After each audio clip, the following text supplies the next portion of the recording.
All right, there we go.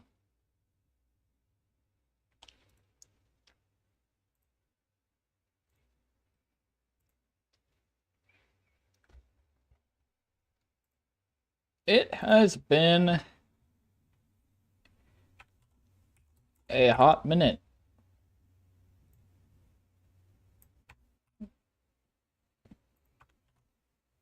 What, just a bit over 2 weeks since the last stream? Well, right in front of me is exactly why it's been like that for the past, like, couple of months, actually.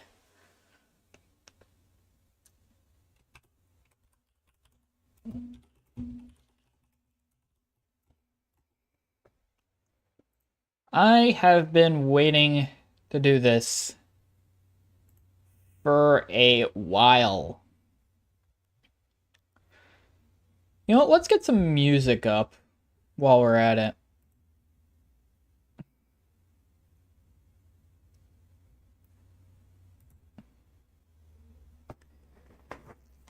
Actually, hold on.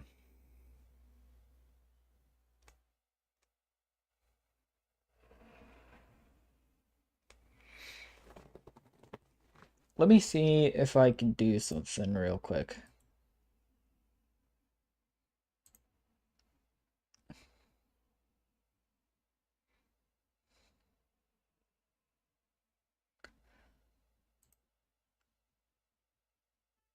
I want to get a recording that I want to play music over the stream just so you know it's not complete silence with me talking. But I don't want that music for the recording.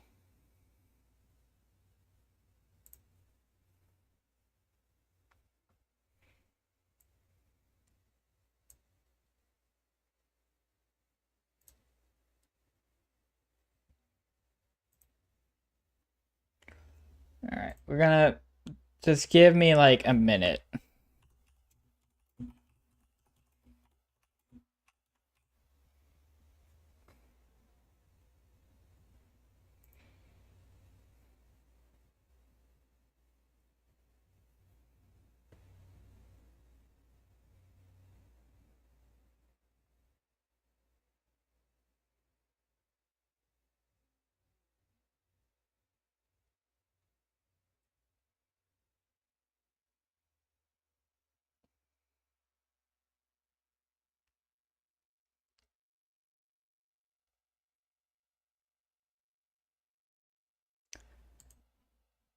Okay, maybe I should have looked into this like before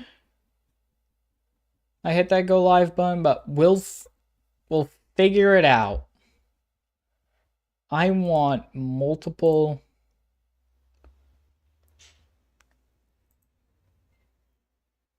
OBS is running. Will it allow me to do that?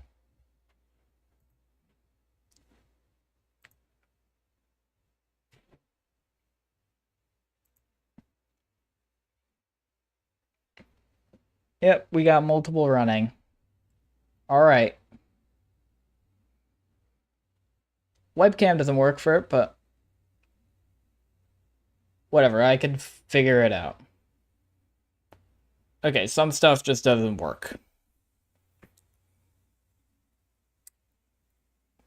Mic works for both, that's fine, that's good, that's what I want. Honestly, I could just figure it. I could figure it out when editing. I want to make it like a highlight, just in case I want to make like a highlighted video of like cutting down this stream for YouTube. I wanted to have one where like there's no music in the background, so the music doesn't jump around and cut all over the place when I do cuts.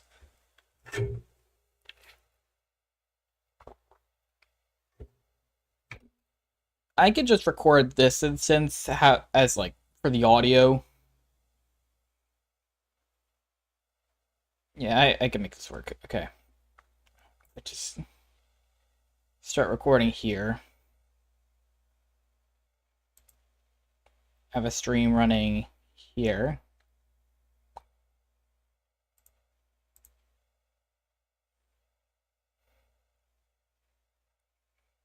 Okay. We are good. We are locked in. We are ready to go. Alright, music.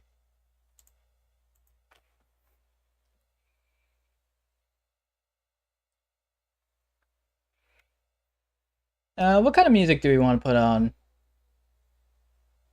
What game?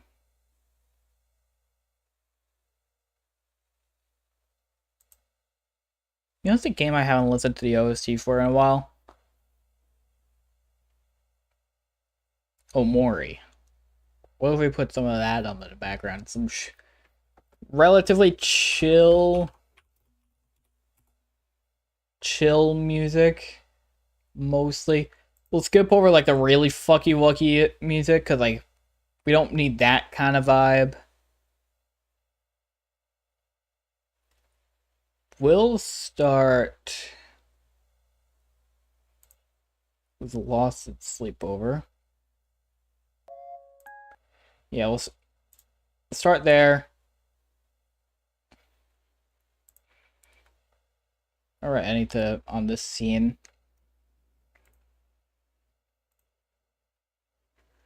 do this, do that. Now if I just start, I really okay, you know what, this would be fine. Maybe I'll turn it down a little bit here.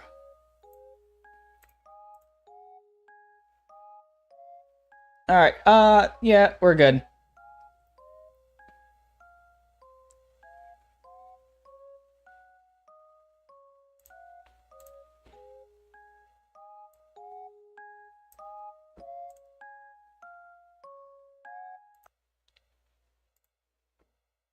Start. We'll start there. Okay. 7 minutes of configuring, but we're good. We're good to go. Ladies and gentlemen, welcome to the Marvel tier list. You know what? For the YouTube thumbnail, when I upload this to YouTube, I need like some really like clickbaity rankings. What's some like obscene rankings I can make? Let's put like what should we have like as an insane S tier pick? Let's put for our insane S tier pick. Let's put fucking like we'll dump like I don't know Ant-Man in S tier. We'll get a B tier. What's like something that would be crazy to put in mid? We'll put Captain Marvel in B. And then we'll put fucking, Endgame in F. If I just, like, zoom in a bit on this, and then I screenshot this, shit would go fucking wild. Let me just grab some, like, screenshot shit. Snip and sketch. Bam. Bam. Like, if I just dump that on a thumbnail, that'll get people clicking.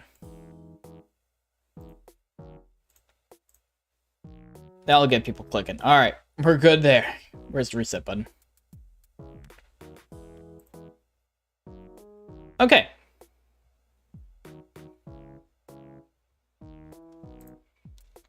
So, ladies and gentlemen,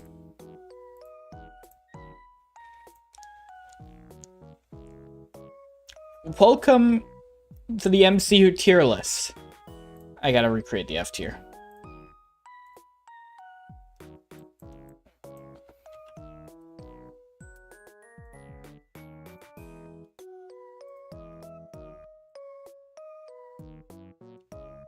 Welcome. This is everything canon to the Sacred Timeline, canon to the MCU, or canon adjacent. So, for example, we got every movie, we got every Disney Plus show, we got every Netflix show, every ABC show, every Hulu/Freeform show. We got some short stuff that they uploaded onto Disney Plus or as like DVD bonuses that are canon to MCU, so I just put them in. You know, I personally, I don't know how the hell I'm gonna rank shit like the 5-minute Agent Carter DVD bonus or funny thing happened on the way to Thor's hammer. Don't know how I'm gonna equate that and rate them on the same scale as I'm rating like, whole seasons of TV and movies. I'll figure it out. But hey, they're probably more canon than Agents of S.H.I.E.L.D., so they probably have more place to be here than that. Alright, let's just jump right in, because we've been sitting here for 10 minutes configuring shit.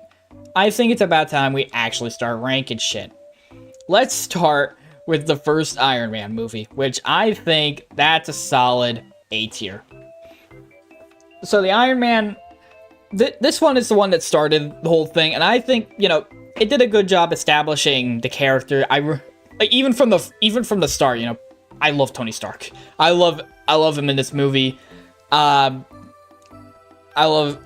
like how they were able to set up the plot. I love how they showed you like him building the suit, getting captured, like changing his ways, building the suit, and then his shift in perspective on the world and all that. I think they did a really good job there. I think that's like the highlight of the film. I'd say not as invested with like the villain, Obadiah Stane. He just kind of like, I'm like the co-partner for the business, but then this motherfucker shows up and he's like, I'm back. I was captured. I'm back. Now I'm gonna take back over the business. I'm good. I'm safe. And we're gonna get the fuck out of weapons. Let's move over to like energy and some shit. And like, he's like, I'm still making a fuck ton of money, but I'm gonna try and get this fucker out of here. Like, yeah, he's shifting business away, but like, I feel like there's better ways of going about it than trying to hire fucking terrorists to kill him and whatever, or like building the suit to kill him, what, all that stuff. I think it's a little goofy. It's got that like mid-2000s superhero goofiness to it still. But still like really solid. I'd say that's an A tier.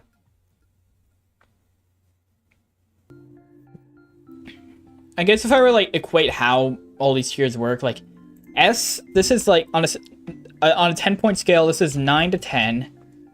A is like 8 to 9. B is 7 to 8. C is 6 to 7. D is 7 to 8. No. 5 to 6. C is...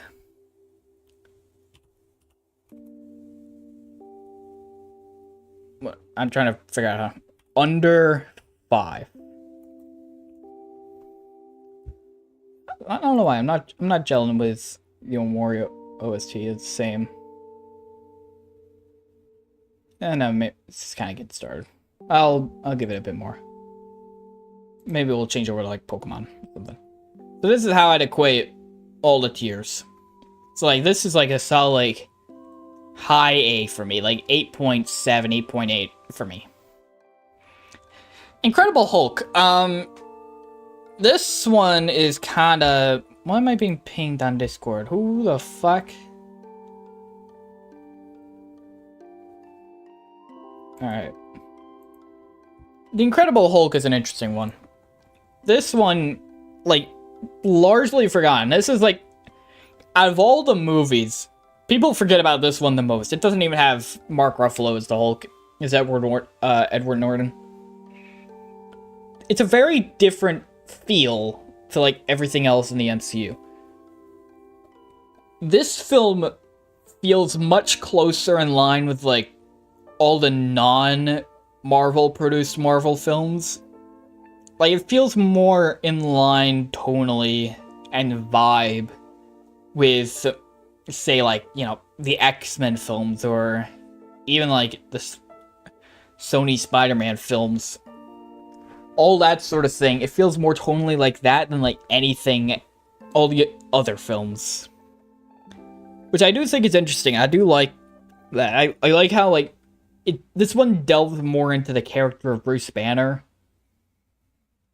It doesn't really, you don't see Hulk that much because he's trying to repress Hulk. And, you know, eventually in the end he kind of has to, but for the most part it's all about trying to get him away. But overall, I still feel like the film's only kind of like fine. It's like, it's not bad. I'd say like a C tier for this one. Which I'd still say is like okay. It's fine. I still think more positively of the film than negatively. I probably rewatch it at some point. Willingly. You know, it's just not my favorite. It's not that memorable. It just kind of exists. Iron Man 2 actually kind of sucks. Because, like, they have Whiplash, who's a cool villain. He's got some interesting stuff going on with him. And then they just try and incorporate another weapons dealer guy who, like, tries to team up, but, like, doesn't really leave him to be that interesting. And then the final battle isn't against, like, Iron Man versus Whiplash. It's just Iron Man versus more Iron Men. It's not interesting. They introduced Black Widow. I need to be careful with the music real quick.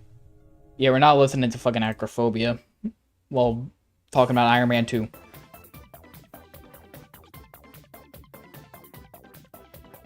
Like, I feel like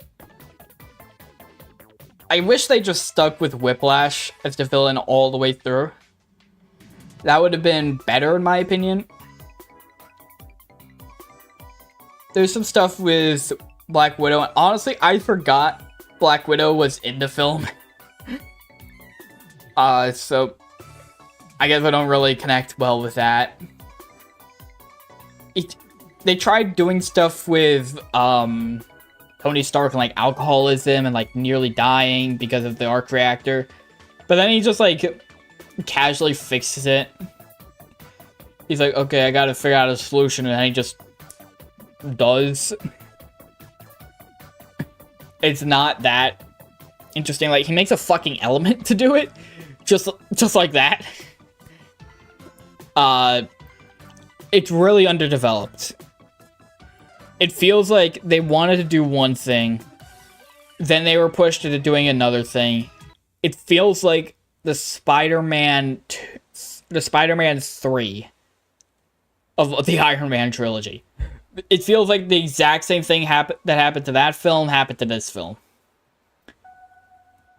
Thor was just also kind of fine. Like, you know, like, I don't know.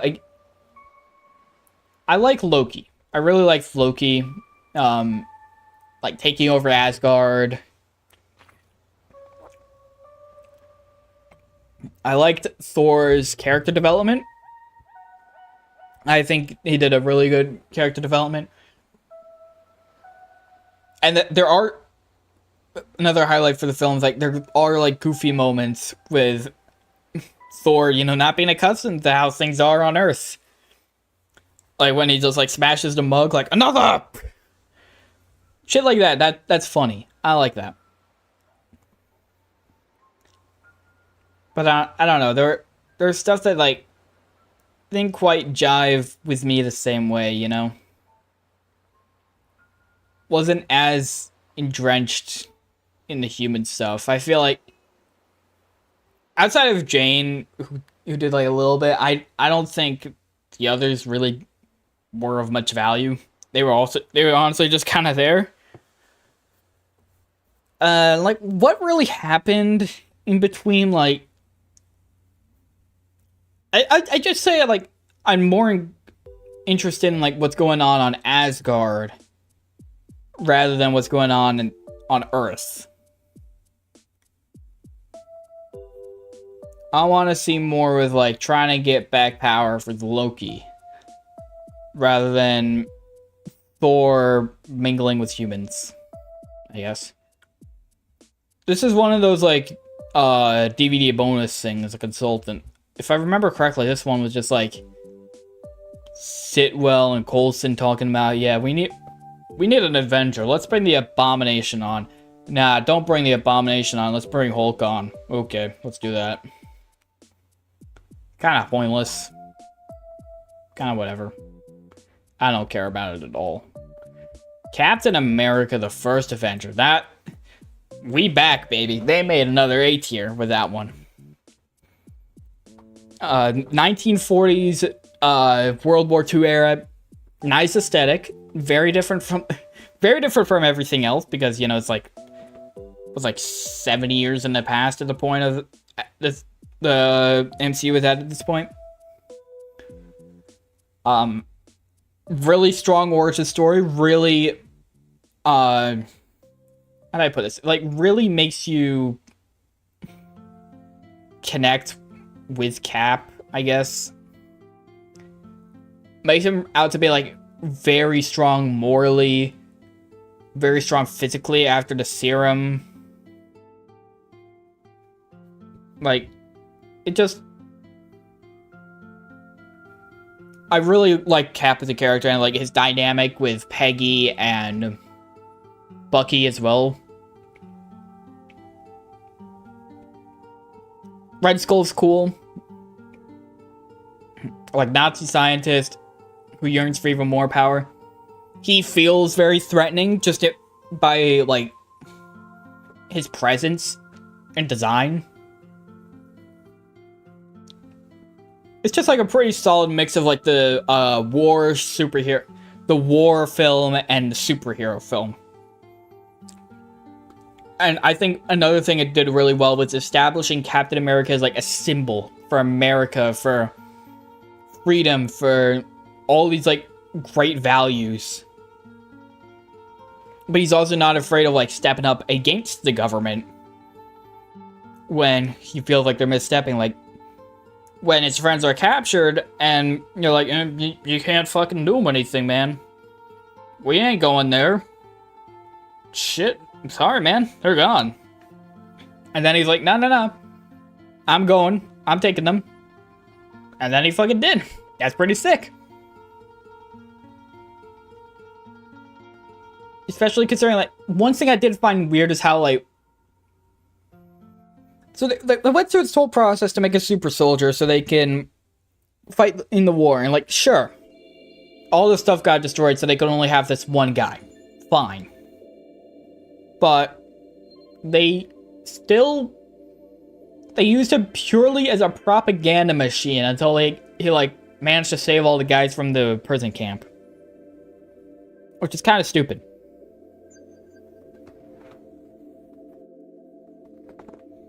You mean to tell me you went through all this science to create a super soldier and you're just gonna use him for, like, TV commercials? Just get some other guy to dress up in the costume and do that for you. This is, like, your best weapon. I also think it just did, like, a really good job with, like, showcasing his sacrifice right at the end. But, yeah, really solid. I think of all the things here, this is my favorite. I like it more than Iron Man 1. Just barely not an S tier to me, honestly.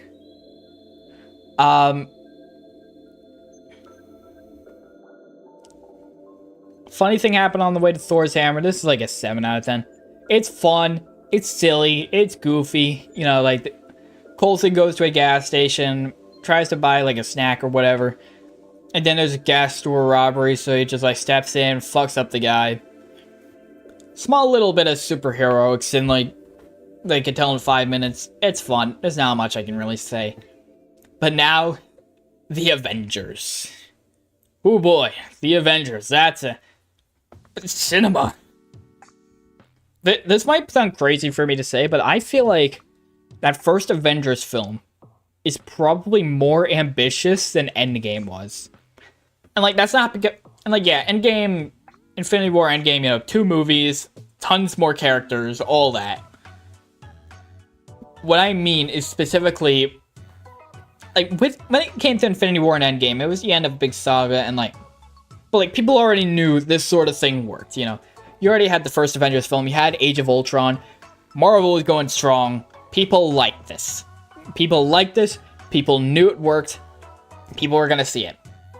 That first Avengers film, that was a massive fucking risk to take, because this one went into production before Thor released, before Captain America released. There was no guarantee this would be a success. There was no guarantee this would even work. And it managed to pay off big time for them. Like, that shit made like a $1.5 billion or something. So yeah, really, really big gamble. More so than I'd say Infinity War and Endgame were to make. And honestly, it's just still like a really solid film to watch. It's really fucking good. Each of the characters have like interesting dynamics with each other. And I think they each kind of like, they're all separate from each other as well. Like, they play off each other well, but they are also separate enough that they're each unique. Like Iron Man, he's like the tech guy. He's got big brain. He got big iron suit. Thor is the god, who's like also the brother of the villain they're fighting. Hulk, big green monster. Cap, the leader. Black Widow and Hawkeye, I guess, are probably the most interchangeable and kind of like still kind of weird to think.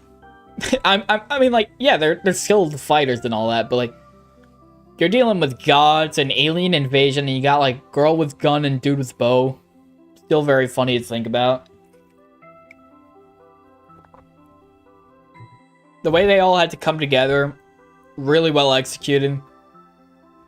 Coulson's sacrifice, you know, that's still like Coulson's sacrifice. Well, not sacrifice, death. And then like how the Avengers reacted to that, and because of that, actually grew and changed how they did things. That was fucking peak. That one shot with like them all in a circle as it spins around, peak. Iron Man's sacrifice, not expecting to live, but he still went for it anyway, peak. I think that this film is just excellent. I love it. I love it so much. Item 47.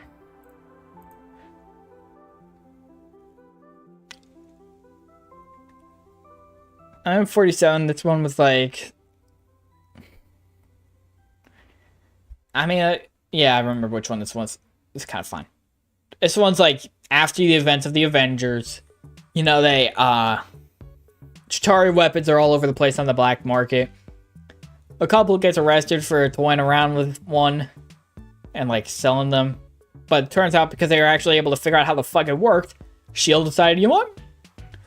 You two come on board with us. We kind of need to figure out what the fuck this is.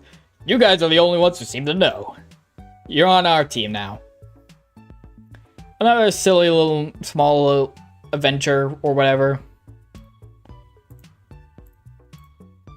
So I like that. Iron Man 3. Do I want to give this A or S? Honestly, like, I really fucking loved Iron Man 3. I'm gonna put it in A. This is like an 8.9. It's an 8.9, though. I think it really explored, like, the PTSD of what happened after the first Avengers movie. Like, bro went to fucking space, didn't expect to come back, yet he still miraculously did.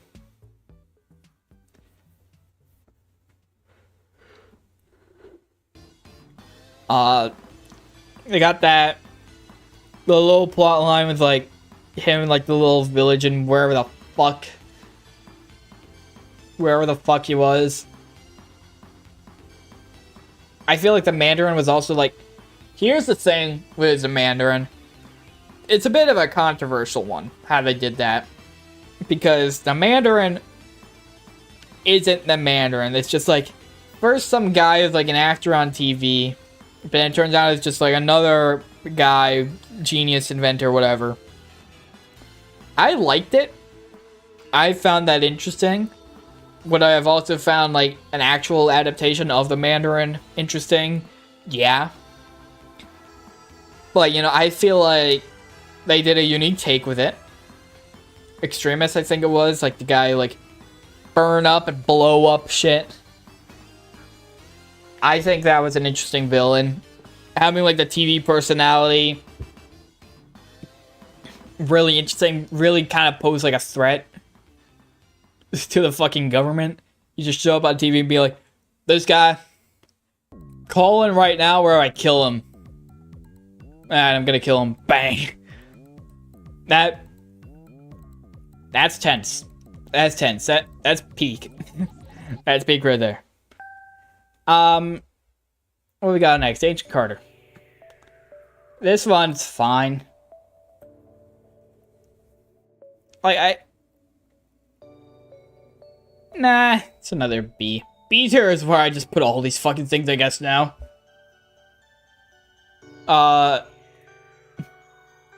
So this one's like Agent Carter in like the 50s working for the SSR, which later becomes S.H.I.E.L.D. And then she's like, oh, there's a mission, I should go on it. And then like everyone's like, no, you can't, you're a woman. But she goes on it anyway and fucking like does really fucking good. And then Howard Stark calls and is like, hey, I want you to help me form S.H.I.E.L.D.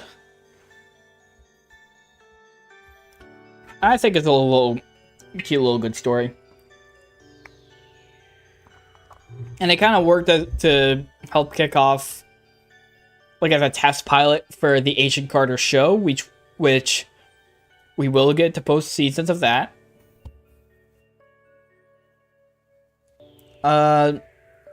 Thor: The Dark World. Oh boy. This one sucks. It's just so fucking boring and forgettable. Like, holy shit. What even happened in this film? Like, they wanted like an ultra dark tone, I feel like, but like they didn't really do it well. And it sucked ass. You know, like, humans didn't care about the humans. Dark elves did not care about them. This one committed the biggest offense of any superhero film by being fucking boring. How do you even manage that, man? How do you manage to make a boring superhero film? Boring, forgettable, I don't even remember what happened here. Something with, like, some weird shit with a power stone? Question mark?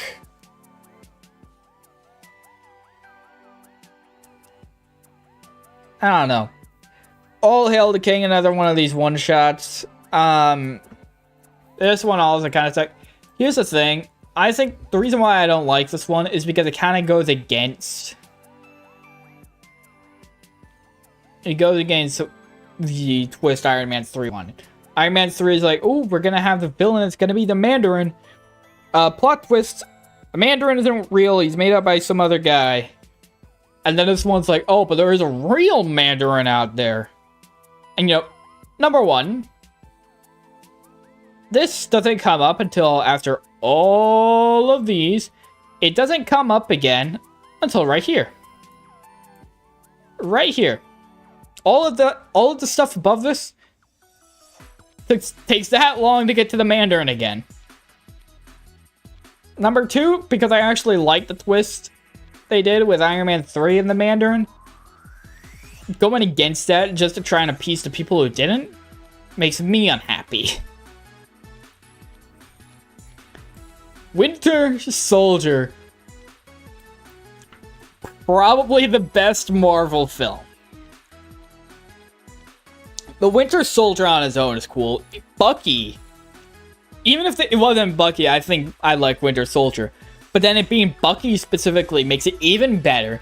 And then on top of that, you got the fall of S.H.I.E.L.D. to Hydra. They did each of those, both of those storylines fucking beautifully. And then still managed to make them work together incredibly. Like, you know, sometimes when you got like two plot lines. You know, you got like in this story, we got like the Bucky and the Shield storyline. Oftentimes, I feel like we'll get to some of this later, maybe, but you try doing both at once, and like they're both great ideas, but when you try meshing them together, it's not really a good blend. You know that? Two great things, mesh them together, not really that good anymore. That's an easy trap to fall into, but I feel like Winter Soldier excellently avoided that. I feel like, you know, yeah, it's just so, like, that's such a good spy thriller. Definitely, like, 90s spy thriller feel. Really fucking good watch. Love the dynamic with Cap and Natasha. Nick Fury's fake death. Bucky's, especially that whole thing with Bucky, that the emotional parts to like all sew it all together, you know. Fucking excellent. I would rewatch this film in a heartbeat. Agents of S.H.I.E.L.D. We're getting to our first TV show. So for the TV shows, if you haven't noticed, I have split them off by season because I feel like a show can vary in quality over different seasons. There's one show in particular that wildly fucking swings. I'll see if you guys can figure it out. Like, you know, if I have like an S tier season and then a D tier season, you know, I want to be able to acknowledge which one's S tier, which one's D tier, rather than just be like, yeah, average it out to B tier.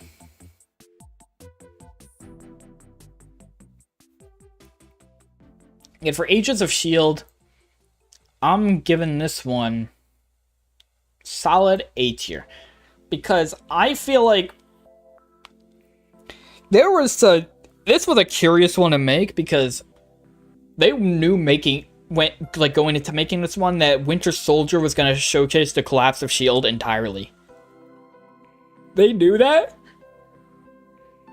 And then we're still like, you know what, let's make a fucking show about S.H.I.E.L.D. Which I feel like kind of hurt the season in a lot of ways, because they wanted like a storyline, a season-long story arc, you know, which they do for all the future seasons. Every season is like, we got one plot line that stretches out across the entire season. This one they couldn't do that because they had to wait for Winter Soldier to release. So like 2/3 of it was just like silly little episodic shit, and then boom, S.H.I.E.L.D's collapsing. Let's finish it off. And like the episodic episodes are cool. I could honestly dig a whole show that was just like the first 2/3 of season 1 of this show. I could watch a whole show on that. I would love that. But then when shit hit the fan, when, you know, Hydra revealed themselves and you got this whole plot line with all the team, yeah, it was just incredible. And what I find interesting as well is like they also handle like the way Coulson just kind of came back. Because, like, spoilers for Agents of S.H.I.E.L.D., like, Coulson's fucking alive. He's just the leader of this entire team. And it's like, yeah, he's here. They really address it in Season 2. But for now, it's just kind of like a big mystery, and it's, like, very interesting. And I think each of the characters are also really fucking good. I love each of the characters in this season. Let's see, we got, of course, Coulson. I'm sure you all know Coulson, so I won't go into detail about him. You got the pilot and also the warrior, Agent May. Very, very much like the strong, silent type. Not really much one to go into the field much at first, but then like eventually just goes in anyway. Was that in season 1? Did she go in this field in season 1 at all? She probably did. Listen, man, I watched this back in like October. I watched the season back like in October. Do you really expect me to remember everything? No. Then you got the scientist, Fitz and Simmons. geniuses, love their chemistry together, especially as this fucking show goes on. Honestly, Fitz and Simmons might be my favorite part of Agents of S.H.I.E.L.D. Just having those two together. Fucking goated-ass characters. And we still got, like... Who else? Just kind of trying to make sure I remember exactly who was in this season. Ward's twist was so excellently done, like, because... I knew someone on the team maybe would have to be Hydra, you know? But then even then, like, the way they did Ward revealed him to be Hydra, fucking excellent. And it really developed his character. He kind of, initially was just kind of like the standard, like, male protagonist, strong guy, love interest for, Sky. I have to be careful with saying Sky's name, because spoiler! Kind of started off as that, but then, like, got way more interesting after, like, to me, like, after it was revealed he was Hydra and he's, like, trying to double-cross the team.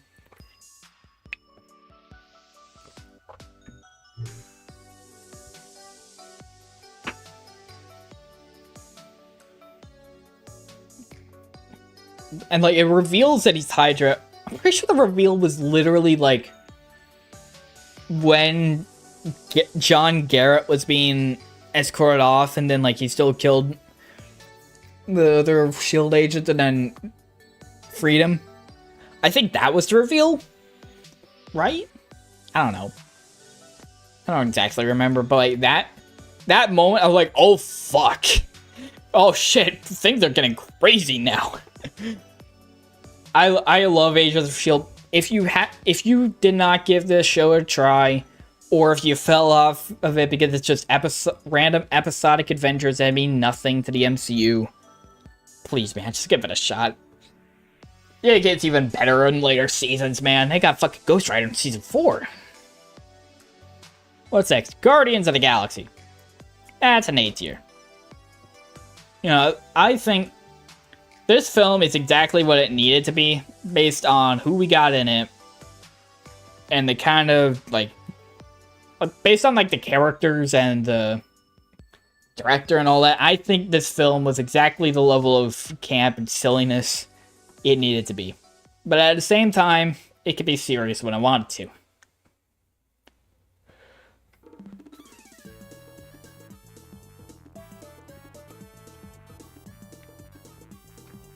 Like, it's just such a fun time. Such a fun little vibe with Star-Lord and Drax and Rocket and Groot. The way they all come together is fun. You know, they all get arrested. And then they're like, fuck it, let's get out of here. Who was Ronan the Accuser, right? Him? I guess I kind of want, like, a bit more of him. Because he's just he kind of feels a bit like he just shows up, like, oh, I want the Power Stone, or so whatever stone it was, and then the gang was like, we're taking this. Let's all hold hands and dance party. It's a silly, fun movie. I love this one. Yeah, let's change OSTs.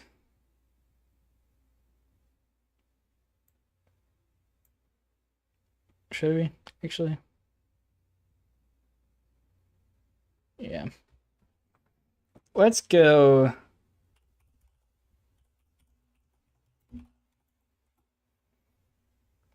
Let's go Pokemon.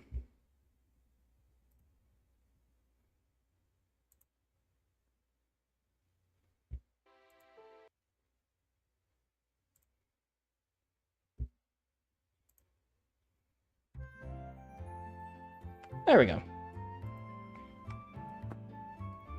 Alright, Season 1 of Agent Carter. This one was kind of like spinning off of the Agent Carter one-shot here. I think it was pretty good. It's not like one I'm like dying to go back to. It's very much like Agents of S.H.I.E.L.D., but like set in the 50s.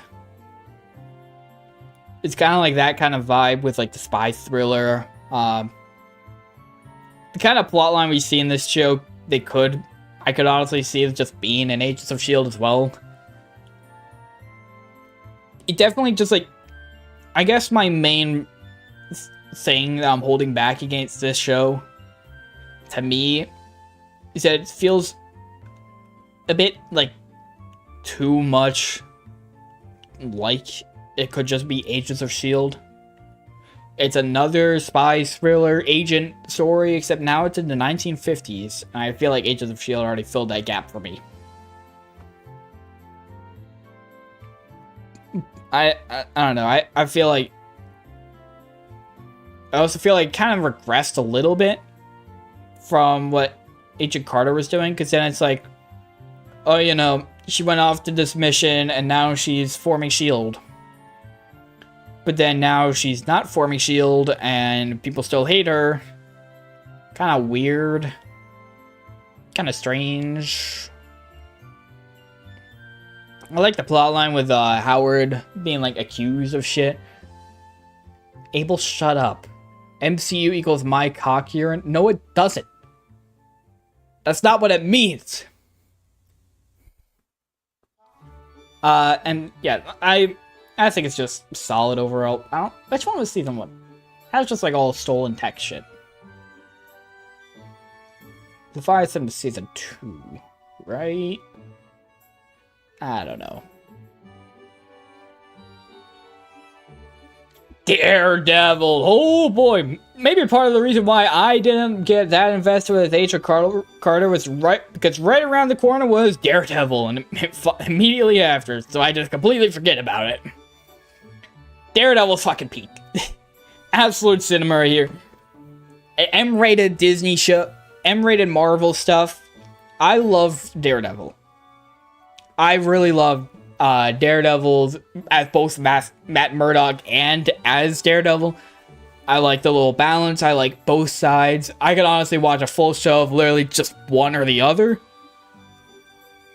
And like, I feel like we did get that later. Like, I feel like Daredevil season 3 is like the Daredevil only show, and then Born Again is like the Matt Murdock only show. I mean, of course, there's a little overlap in both, but you know, that's kind of how it feels for me, in a way. Yeah, so I'd say that,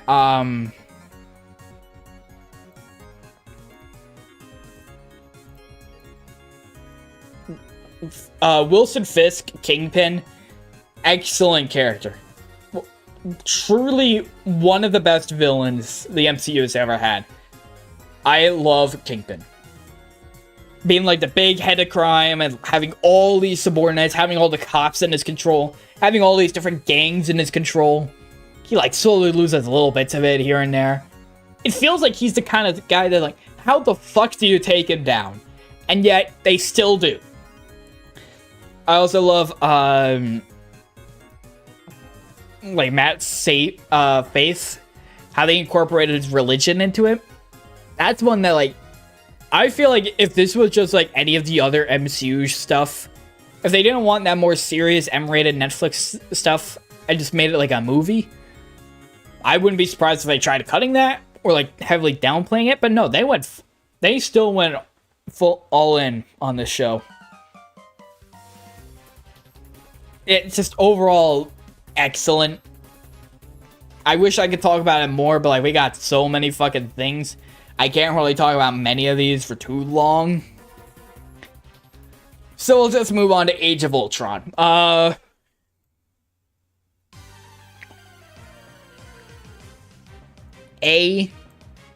still really liked it. A lot of people have problems with certain aspects, like Ultron being a little jokey, or Quicksilver dying, shit like that.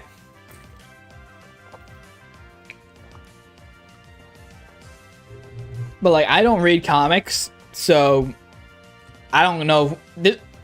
My only knowledge on how Ultron is supposed to be is right here. This movie. And like, whatever What If was doing. That's my knowledge on how he's supposed to be. So I'm working with what I got. So I I liked Ultron being like, they built a robot to protect humanity. He's basically like Terminator. They build a robot to help protect humanity, but then he decides, you know what, humanity's evil, I gotta get rid of them, and immediately tries to kill everyone. That I like Terminator, I like Ultron. Like the conflict within the Avengers because Tony and Bruce literally fucking built this guy, and now they have to go fight him. They built this guy, and now he's gonna kill the world. I like that. I like that little divide. I like that little bit of conflict. Helps really, like, set the stage for, on, like, what Civil War is gonna show.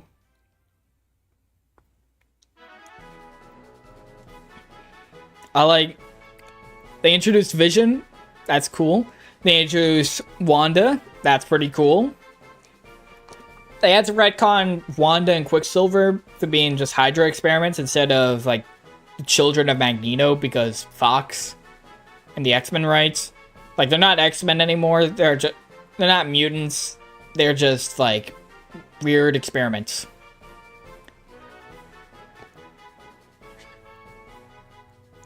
I have no doubt that, like, after Secret Wars, they're gonna retcon them back into being mutants.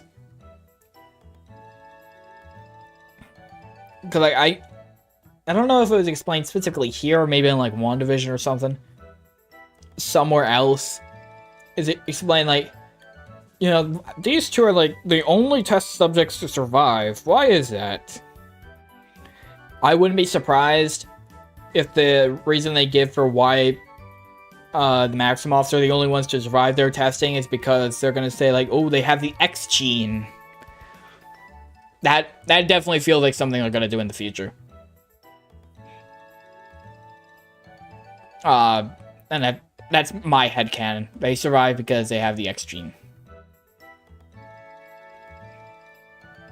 I guess I just kind of, like, want more Ultron, more serious Ultron, which is rumored, I believe he's rumored to come back in, like, the Vision show or whatever. If they could do that, that'd be cool. They could make, like, a whole Infinity Saga arc for just Ultron, honestly. They can make him a massive big bad.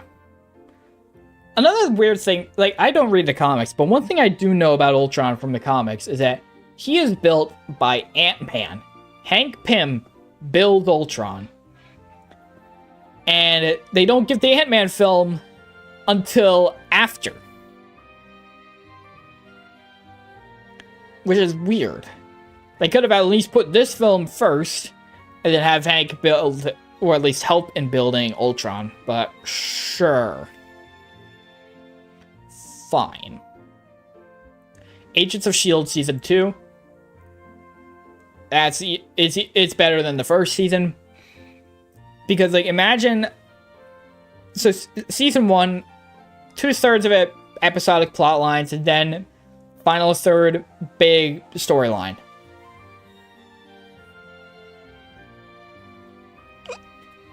For this season, the entire way through, big storyline. They managed to pull it off all the way through. And it got to introduce a new aspect to the MCU, which they, like, completely abandoned outside of these shows, but the Inhumans, which I think Marvel is trying to hope for Inhumans to be their big thing. You know, they don't have the rights to the X-Men, so fine, we'll just make the Inhumans a big thing here. And then it didn't work, because people didn't care, I guess. But I think they did it well with Agents of S.H.I.E.L.D. Revealing that Skye, spoilers, but now Daisy Johnson, the Inhuman known as Quake. Pretty cool plot twist. I like that. Helps develop the character more. Her character got, like, a whole lot of development in this season, like reuniting with parent, and then her mother's the bad guy and whatever. I I really like that. And then we got, I'm tired. I don't know why, though. And, like, we also got, like, a bit more explanations to, like, what the hell happened with Coulson. And we find that he died, but then he got injected with fucking alien blood or whatever. And then, like, they try injecting that alien blood into Daisy. Now she's got the inhuman blood. I like how it developed Coulson and his backstory, realizing what's going on with him. I like how it developed off of what S.H.I.E.L.D's doing now. You know, now that S.H.I.E.L.D. has fallen, it's just Hydra. Like, how all the characters develop. I like how they introduce some new characters as well. I can't exactly remember who was... This is gonna sound stupid. I'm saying, like, I like how they develop all the characters. And, like, the new ones and all that. But, like, there is Agent Triplet, who is new. But then he died.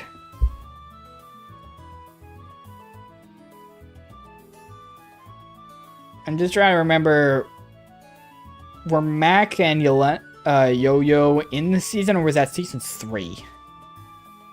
I don't know. They were there somewhere. I think they were season 2. I'm gonna say they're season 2.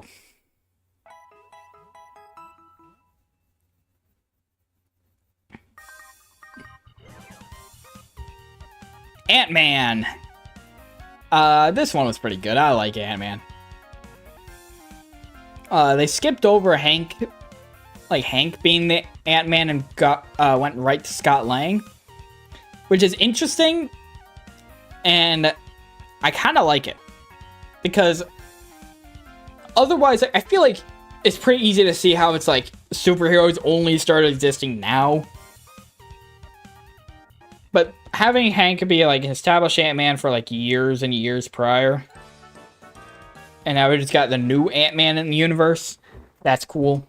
Helps show that superheroes were just literally like 1940s, 2008, and then onward for everyone else. You know, I really like Scott Lang as a character. You know, like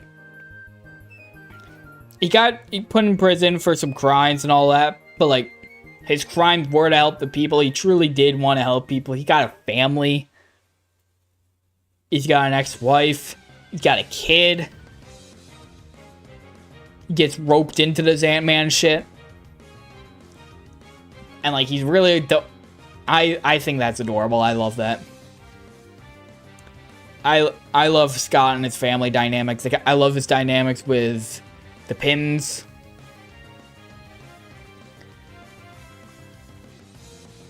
The villain is also like kind of like crazy evil. Like dude just like kills a sheep or whatever. And I was like, oh my god, this is disgusting. It's like, damn it didn't work. He's like that comically evil level in a way.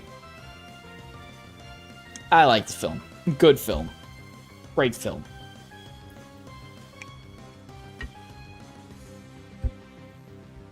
Jessica Jones Season 1.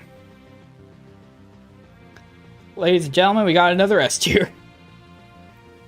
Okay, so this one, another one of the Netflix shows, so they had a much darker tone, much darker vibe, which was excellent. I love that kind of vibe.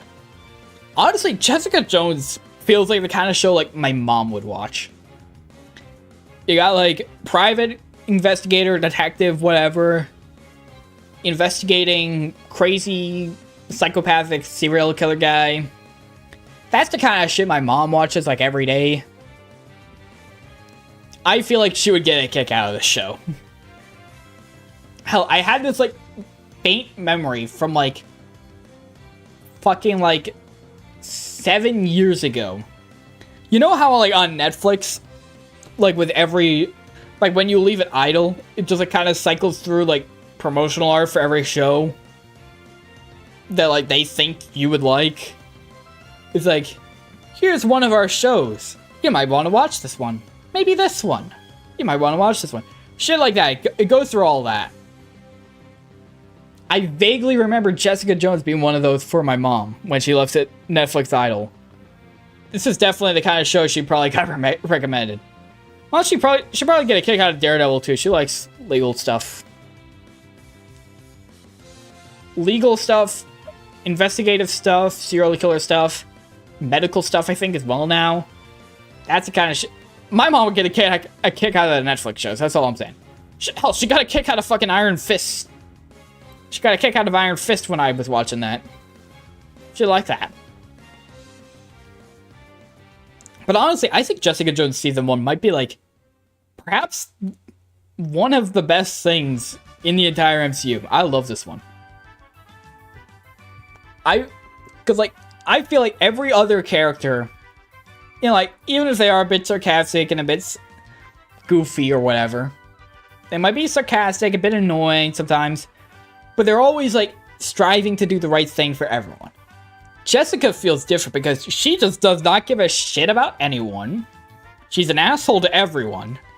Like, yeah, she does do the right thing, but only just because, like, but she doesn't do it like, these people need me. I need to help them. She's like, fine, I'll go do this. I'll go help the people. Private investigator, like, noir style show as well. I think they incorporated that really well. I really like that. But I think the main star of this season is Kilgrave. Oh man, I think Kilgrave is my favorite villain in the entire MCU. I love Kilgrave. You got manipulative psychopath who has the literal ability to control what you do. He tells you to go do something, you have to do it. You physically can't, unless you're Jessica Jones. She's the only one who can. He can't control. And he spends the part of the season trying to figure out a way to control her. But, like, Kilgrave is a deranged psychopath, and he is, not only that, he is fucking, like, and it has an insane obsession with Jessica. Like, he manipulates people with gambling to get a bunch of money, then manipulates a dude to sell his house to him, then manipulates Jessica into coming along with him, only for Jessica to realize it's the house she fucking grew up in. That shit's insane. And he's doing that because he just really, really wants her. He will harm anyone and anything in the way between him and her. And he's incredibly abusive in that angle, and I think they executed that masterfully. And like the acting on both sides with Jessica and Kilgrave, fucking incredible. Like it was just so fucking good. They introduced Luke Cage as well. He kind of like first starts off as being like new love interest for Jessica, but then turns out Luke's dead wife is also the fucking woman Kilgrave made Jessica kill. And that's the part that actually broke her off from his trickery. And then that causes a conflict of interest that I really like. I think that's interesting. I think that's cool. And then it comes back up later when Luke gets manipulated by Kilgrave. And now, you know, like, I think that's cool. I just love this season. Like, I feel like when people talk about, like, the Netflix stuff, they only really talk about Daredevil, maybe Punisher. But, like, give at least this season a shot. Agent Carter Season 2, I think that's, like, on the same tier. I don't really have too much more to say about Season 3. I kind of feel like putting it at Season 1, they had it, like, where, okay, now people respect Peggy. People respect Peggy. She's, like, well-liked within the branch of the SSR. S.H.I.E.L.D. still isn't founded yet. She's still not a part of S.H.I.E.L.D. despite being, like, over a season overdue for that. But then they move her over to Hollywood. And now everyone hates her again. So it just completely resets it all. It kind of just feels like another season adventure. I also think it got the short end of the stick again. Because like now it's sandwiched between Jessica Jones and Daredevil Season 2. Alright. Daredevil Season 2 wasn't as good as Season 1. But I still think it was excellent. Season 1, alright, we got... Well, no. First half of the season, we got Punisher. You know, Daredevil's chasing him down, eventually, like, you know, gets shot in the fucking head. And then he still survives. Because I don't think Frank is trying to kill Daredevil. I think he was very careful with that.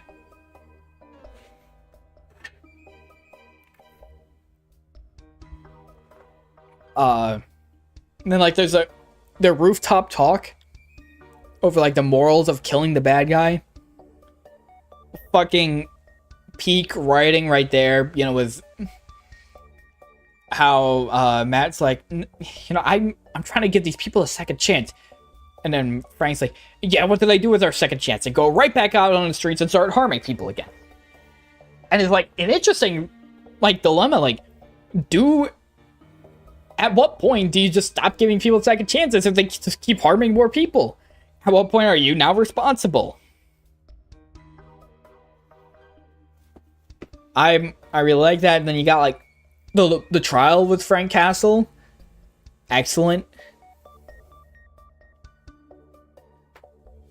I really like that whole trial sequence. I think it's after that, though, that, like, it starts to fall apart a little. After that, you know, they introduce Elektra. And they introduce properly the Hand.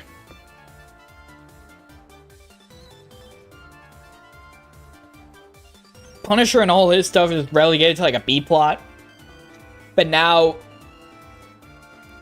the Hand takes over, and honestly, it's just not as interesting. They're not as cool. They're like a group of warrior ninjas who have, like, immortality or some shit. And all they're doing is just, like, a drug trade in New York.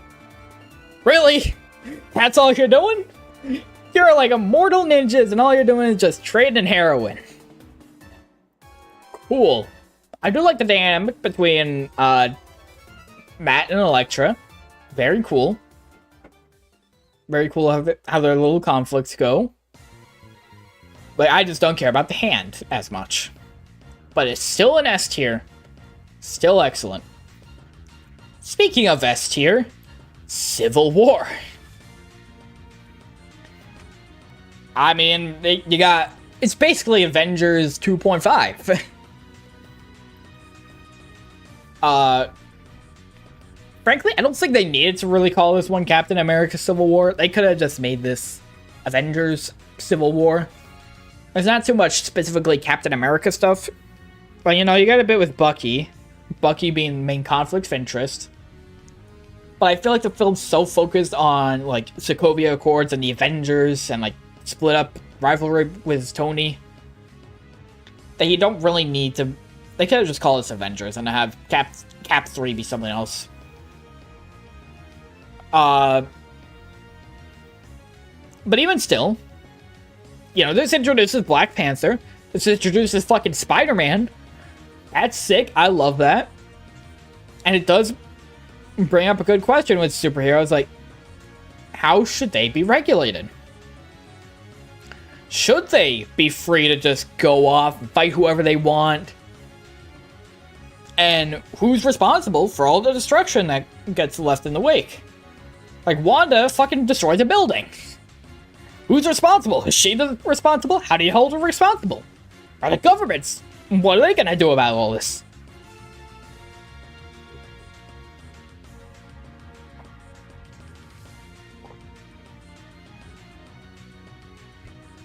It's just like a really engaging dilemma, and you you like the characters on both sides, so you don't know who do you want to win. You don't want one side to win just because, like, ooh, I really don't like Captain America, but I really love Iron Man, you know?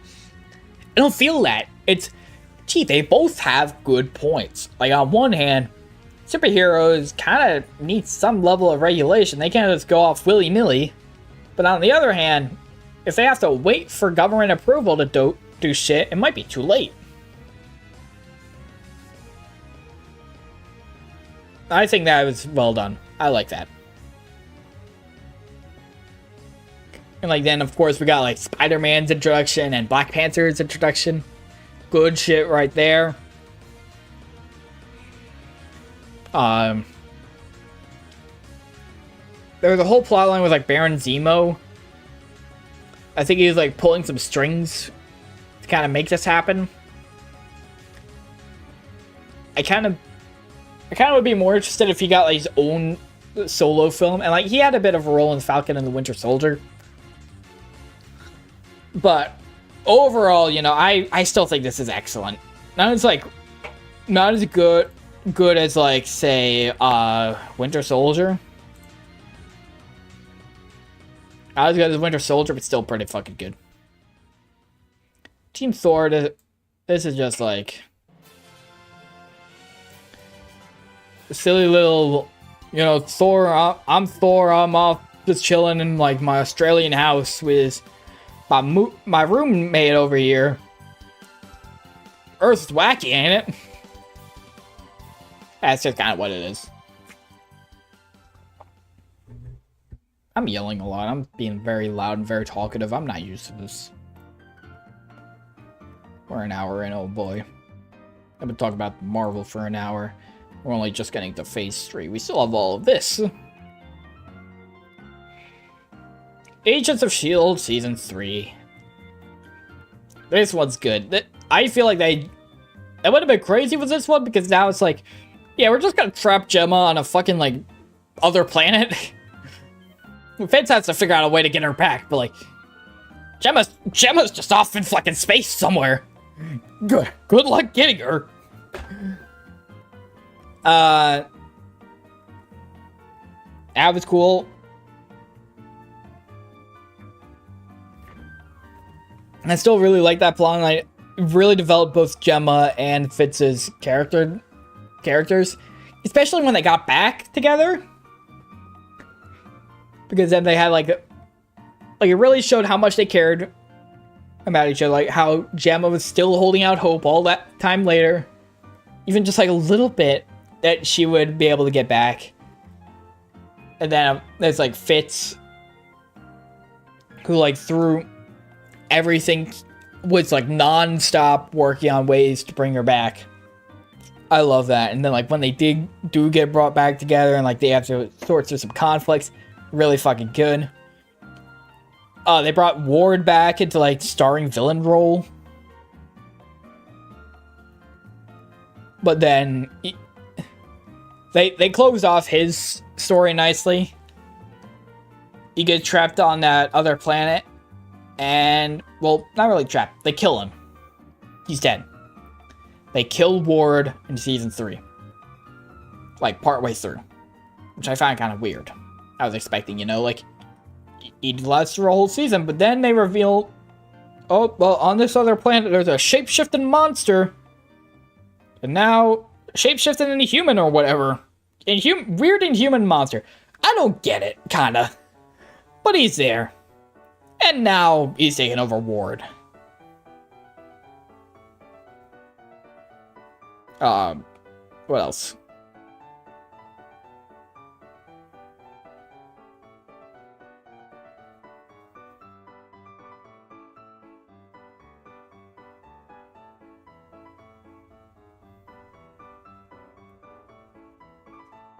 They develop Hydra in a kind of weird way. Like, the Hydra in this season is no longer just like, you know, the Nazi science division. They developed them into like a fucking ancient ritual cult. Okay, now that I'm saying it out loud, it sounds stupid. Ancient ritual cult. Been around for like hundreds or thousands of years. And then they only developed into the Nazi science division. Well, like, they've been around forever. Kinda weird. Whatever, it's interesting still. Not sure exactly how I feel with it being Hydra. Rather than just another organization. But fine. They develop Inhumans more. Clearly, I've been trying to lead up to this. We'll get to that.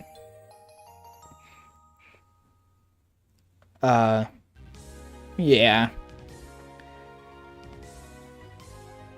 I think this season was also like the official fall of S.H.I.E.L.D. Was it, or was that season 4? I don't know. Somewhere there was the official quote-unquote fall of S.H.I.E.L.D.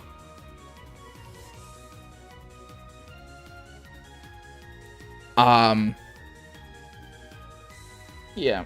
Luke Cage. I feel like this is a B tier.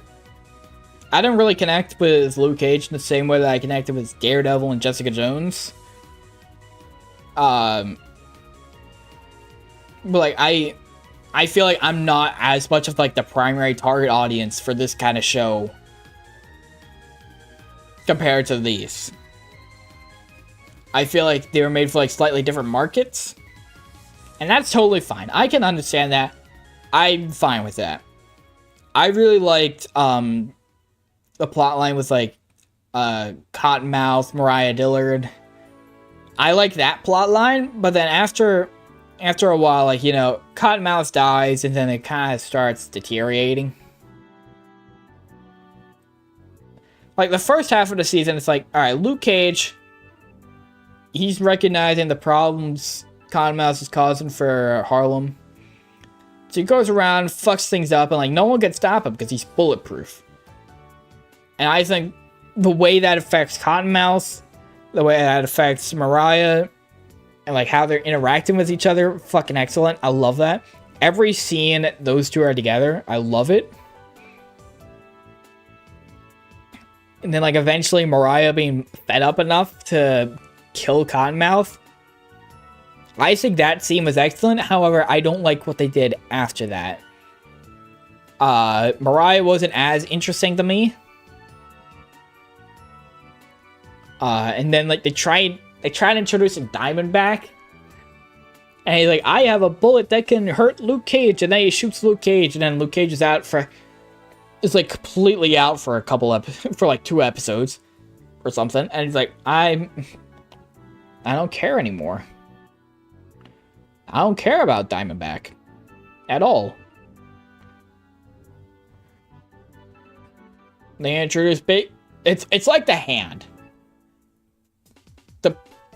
Like they introduce him later on to try and replace the main villain from before, but like the main villain from before was way more interesting.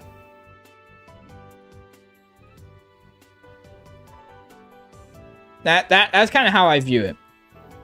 It's sort of like, that's how I view Luke Cage season 1. I view it as Daredevil season 2, except like not as interesting or as good to me in terms of like hero and villain dynamics.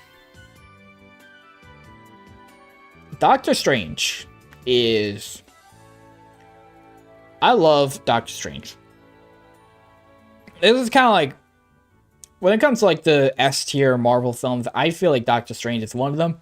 Like no one talks about it. When people talk about like S tier Marvel films, they got like, you know, Infinity War, Winter Soldier, some other stuff here, you know, like Thor Ragnarok, Black Panther. Doctor Strange, I think, is up there. I love Doctor Strange. I like Steven as a character, you know, like arrogant surgeon, best in the world or whatever. But then he gets really humbled. He can't do anything now. But he's trying desperately to get his life back. He turns to the mystic darts. And he eventually finds something even better. Something even more appropriate for him. Which is magic. And I gotta say, I fucking love the visual effects they use in this film. Like, if you look at any of those fights in the mirror dimension, my god, That shit's insane. Doctor Strange opens up the possibility of like so many cool looking effects, which I know must be a nightmare on like the CGI and visual effects team.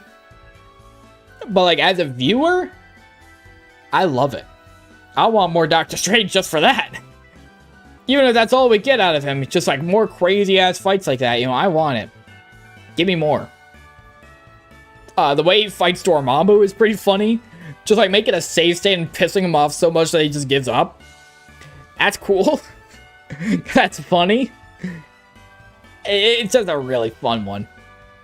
It's a really fun and cool film. I like Doctor Strange. This one's basically the same thing as like the previous one. Whatever. I'll talk about this one first, actually. Agents of S.H.I.E.L.D. Season 4 is the best season of Agents of S.H.I.E.L.D.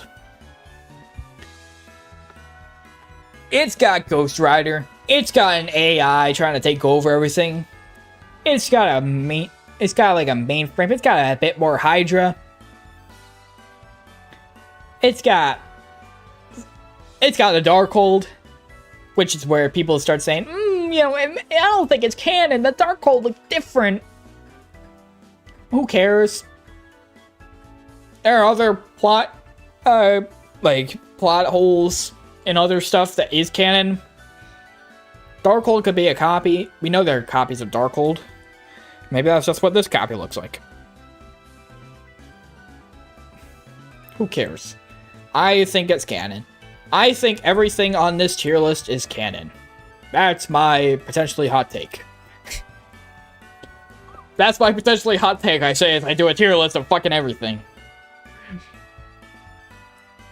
I really love Ghost Rider. He's like the star of all this.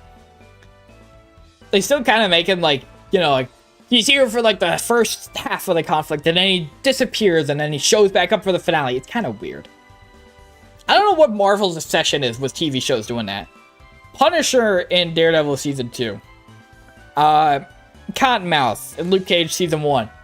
Ghost Rider in Agents of S.H.I.E.L.D. Season 4. They just love having like a character for half a season, and then they disappear, but then like, you know, maybe they'll show up with a finale.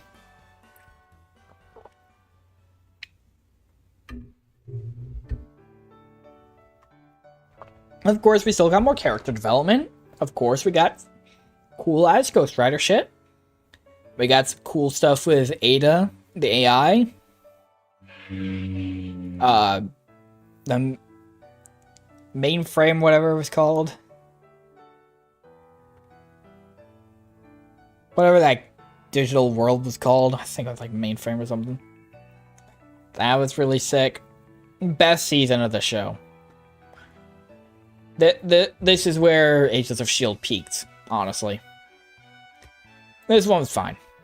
This is like a web series or whatever. There's like a little web series they had for it.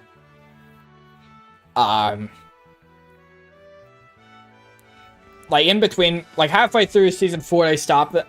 And we're like, you know, let's put out a little web series. It's like a couple of episodes, overall totaling like a bit less, maybe like, I don't know, 20 minutes or something. 20, 25 minutes.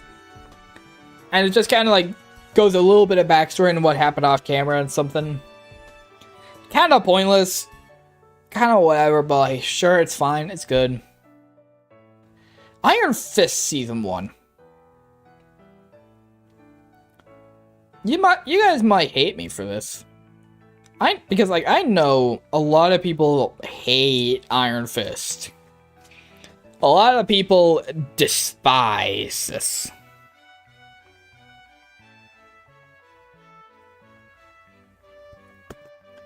A lot of people act like this is F tier garbage. That's where I'm putting it though. I mean, it's fine. It's not the best. A whole season of The Hand. I already expressed a bit of dislike for them with Daredevil. It's even worse here. It was just kind of fine. I honestly, in terms of like conflict, I was more interested in like the Meachums. I was not interested in like Danny versus the Hand. I was interested in Ward and Joy Meachum versus their father, who they thought was dead, but actually not really, Howard. A little bit of family drama. A little bit of all that.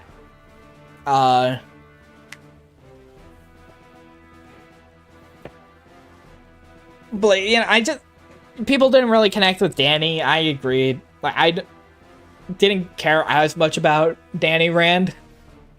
I've seen some people complaining that he's not Asian as, like, whitewashing. But, like, Danny Rand has always been a white guy. A white billionaire. That literally is who he is. Just because he got martial arts training doesn't mean he has to be Chinese. Besides, if you want a Chinese martial artist, just wait a few years. We'll get that eventually. But yeah, it's just kind of fun. Guardians 2. I don't think it's as good as Guardians 1. I wasn't as invested with, like, Ego. I felt like plot stalled a little bit when we got to Ego. When they were on that planet. But I still really, really liked it. I still liked the Guardians. I still liked... I liked Mantis, who was introduced. I really liked the twist with Ego's villainy. I like that reveal. Overall, really solid time. I don't have too much more I can really say about it. Spider-Man! Spider-Man! Spider-Man! I love Spider-Man. I love Spider-Man.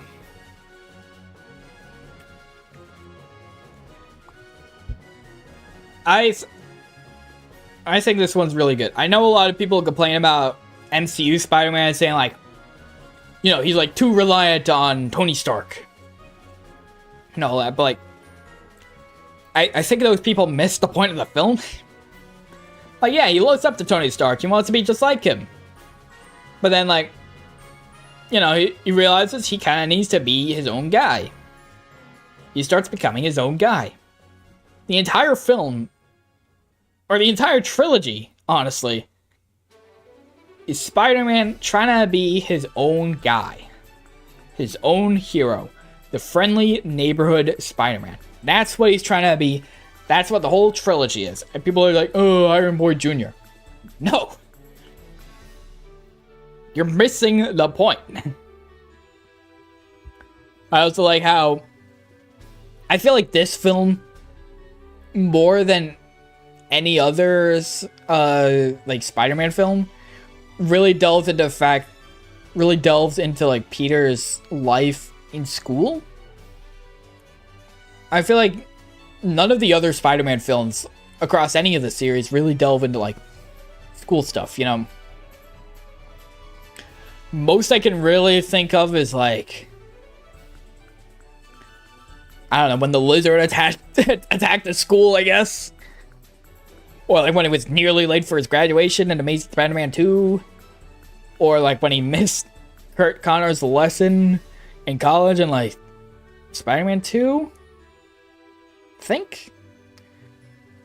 Yeah, like, they don't really delve into that. I feel like they delve more into, like, his school life here. You know, trying to be part of, like, the science team or whatever. Whatever it was. Homecoming. This feels, more than anything, like teenage boy who has superpowers now. More than any other Spider-Man media. Or Spider-Man films. I love that. I love that aspect of the character. And I like that how they were able to explore that here. And again, I like... Another thing, I like the, one scene I really liked in particular was when it was, like, revealed that the Vulture was, like, the father of the girl Peter was dating. Like, the door opens and there he is. I love how awkward they made that scene. How tense and awkward it was. And then, like, when when they pull up to the homecoming, and then he pulls out the gun and it's like, listen, man, I like my daughter. So, I'll give you this one shot. You stop messing with my business, and I'll let you go. How does that sound? But if you mess with me, like that shit was tense. I love that scene. Peak Marvel right here, Spider-Man. The Defenders. I love the Defenders. Defenders, I feel like, is one of those things where you either love it, you put it like up here, or you put it down here. And personally, I'm in the up here crowd. Again, you still got the hand. I feel like this is the most complicated showcase of the hand, but also in a way, honestly, maybe the best usage of the hand in the entire Defender saga. Because Daredevil Season 2, ninjas who do drug trade. Iron Fist, ninjas who do drug trade, By what? Immortal Iron Fist, sworn enemy of the hand. What kind of fucking threat do they pose? Don't they just, do drugs or whatever? Here, I feel like they established more why New York is so much of interest to them. More established, their leaders and their motives. It is kind of goofy when you think about it. There's a dragon skeleton under New York that they need to harness to be able to become immortal for a bit longer, but doing so would destroy the city. That might sound silly on paper, but it's a fucking MCU. This is par for the course. Standout part of all this is the heroes all interact together. I mean, Luke Cage and Iron Fist go hand to hand together in the comics already. They're heroes for hire. Very interesting dynamic. Got black man helping the poor, rich billionaire white guy, but they work together in tandem. They got great chemistry. But I feel like with the Defenders show, those aren't the two characters I was interested in with, or really felt it's connected with. I feel like the bigger connection was honestly between Jessica and Matt. I feel like they had really good chemistry with each other. And I do hope we get to see more of that in the future. I really hope that, they bring back the Defenders. We get more of them all interacting. I guess another thing is, pacing. This is 8 episodes long. And it took, 3 or 4 episodes for the entire team to get together. Honestly, I wasn't expecting the way they got together to be the way they got together wasn't the way I was expecting it to go. I was expecting, Matt and Danny, they got together because, they're both fighting the hand and they cross paths or whatever. And then Luke and Jessica get caught up into it. One of them gets caught up into it and, they call the other or whatever. I don't know. Something like that. Or maybe they'd be or maybe Matt's I need a team to help take down the hand. And then he's talking to Claire, who's been on all these shows, and it's I know a couple of people. Bam, bam, bam. We got a couple of people. We're now a team. But no, I really like how they established how each character got together and got roped into this. I just feel like it took a bit too long. They need to either A, shrink down the amount of time it takes for all that to happen, or B, make the series longer. Because it took nearly half of it for them to just get together. It's Danny's been fighting them for a while, so of course he manages to come across, they're doing shit with Midland Circle. I'm gonna go investigate.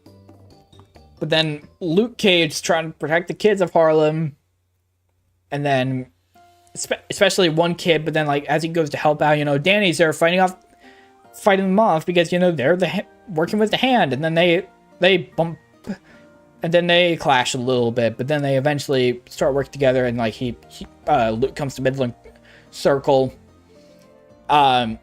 Jessica gets called for a case as a private investigator, missing person.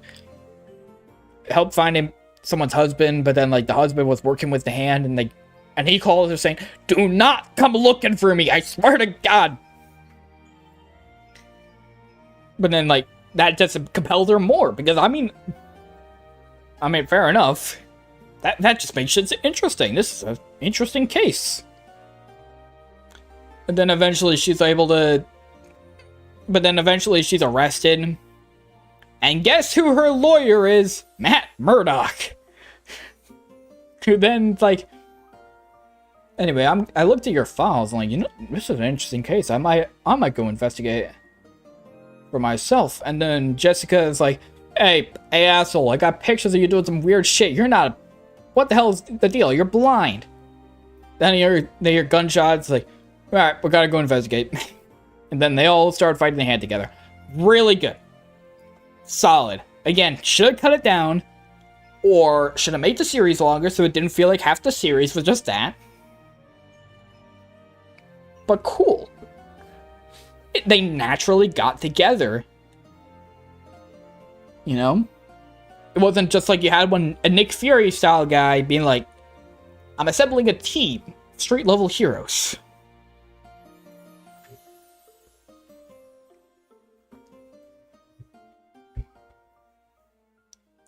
But like, I feel like the main thing that really elevates this show is each of these characters and their dynamics with each other. And like each of the supporting cast from their shows, especially with like, you know, Colleen Wing, Misty Knight, Claire Temple.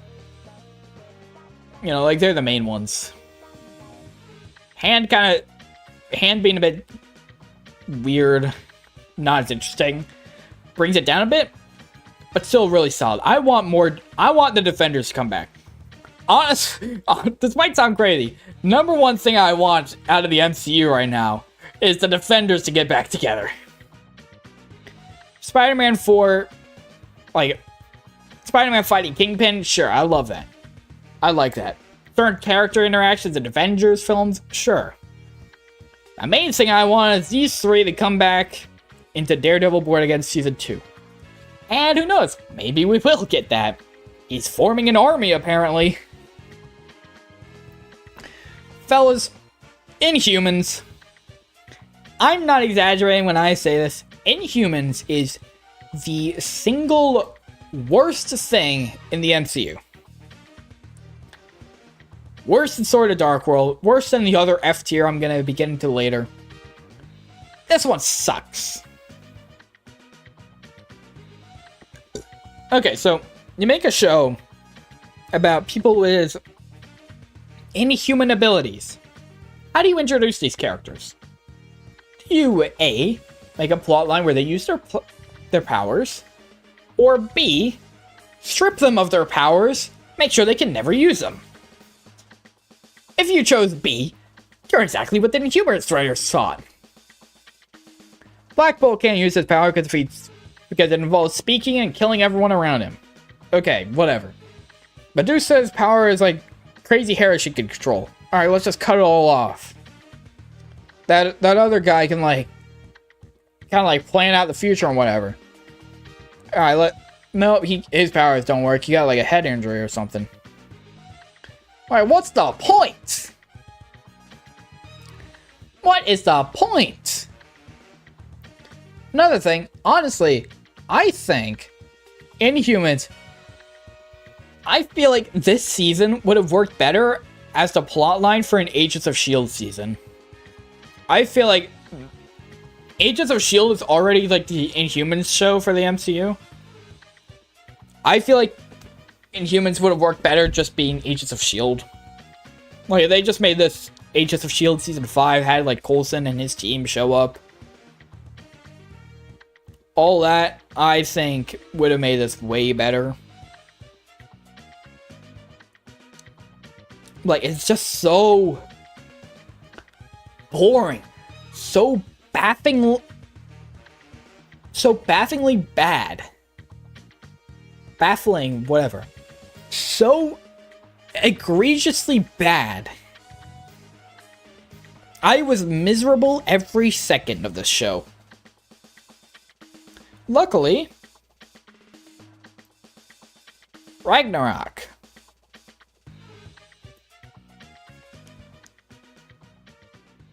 Ragnarok's... Of course, it's an S tier. I love Ragnarok. I love Thor and Loki's dynamics. I love Sakaar. I love how they handle like the destruction of Asgard and all that. I like Hulk. We got some Hulk action in here. I kind of wish he was a bit more like the big raging monster rather than big dumb, big silly green guy. But whatever. They managed to make a good Thor film.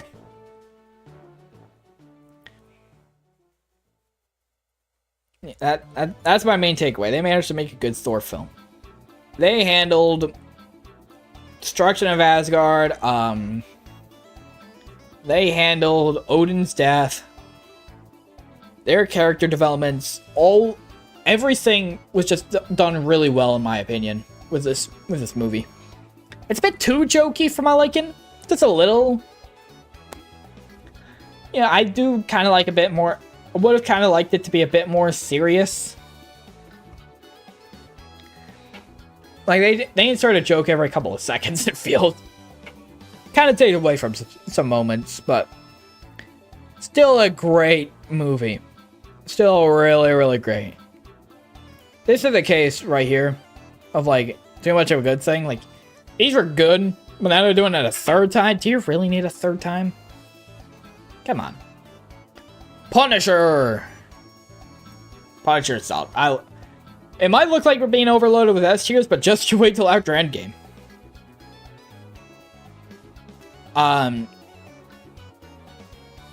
Punisher was excellent. I love Punisher. I know a lot of people will complain about his comic accuracy, saying like, you know, it kind of felt like Punisher's only doing this out of like the revenge for his family. Then like once he kills all the guys responsible, he's like, yeah, I'm done. Yeah, I'm done. But then he gets roped into shit anyways. He's like, oh, fine, I'll be back. Which some people say isn't exactly like Punisher. And I'm fine with that. But like, I'm fine with that. But like, if that's how he is in the comics, honestly, with my knowledge of how he is in the comics and how he is in this show, I think I just like the show version more.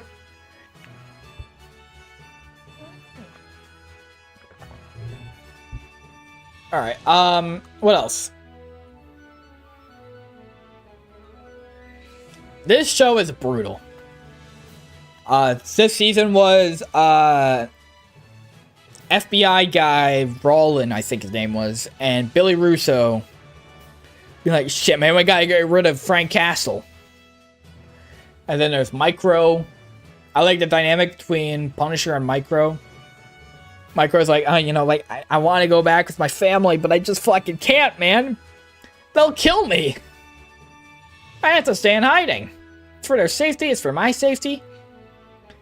And then Punisher fucks around and just becomes friends with his family. I think that's funny. It's like, oh man, I can't go see my family. Ah, you pussy, I'm gonna do it for you. I like their dynamic. That's funny. I like it. It's cool.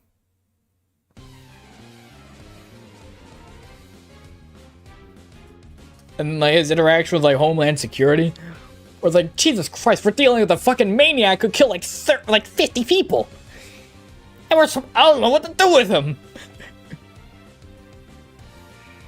That's the kind of vibe I get with like every character in Punisher. Like, Punisher is trying to be doing his own thing, but then everyone's like, Jesus Christ, let's let this fucking guy who kills dozens of people like every week. I mean, I'm exaggerating a little bit. Like, yeah, he's killed like dozens of people in this universe. Are we supposed to help him? He's kind of good. He's kind of like a good guy. I don't know. What do we do with him? Do we lock him up?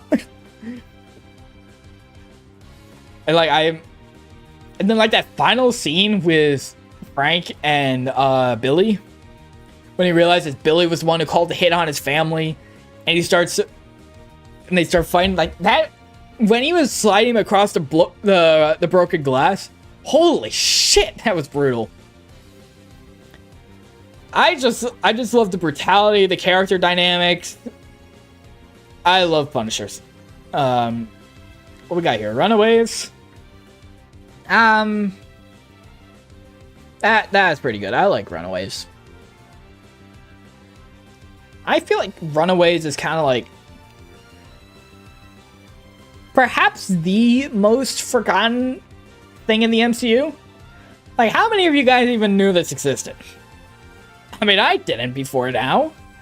Well, not before now, but like, I didn't know this one existed before actually watching it. So this one is a group of LA teens, all like 16 or something, except for Molly, who's like 14 or 13, something like that. But like, you know, they bunch of rich kids, and their parents are a part of a group called Pride, which is supposed to be a big charity organization, but then they discover, oop, they're actually a cult sacrificing children for some purpose. So they all run away and are like, we gotta stop these guys. How the fuck do we do that? And also sometimes they have powers, you know. Molly has big strength. Chase was build iron fists. Not iron fists, but iron fists. Fistigons.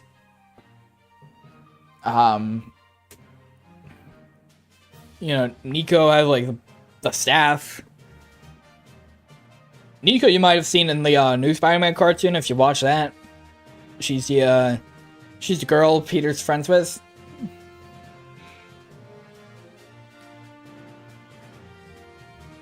I think that's interesting. Like, why?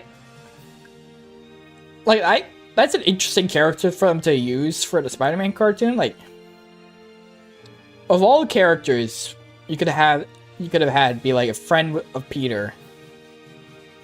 Very interesting choice to go with one of the Runaways. When most people, I mean, I guess help shine light on them.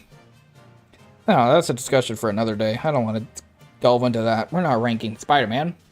We're ranking Runaways. I think, again, with this one, massive strengths, character dynamics with each other.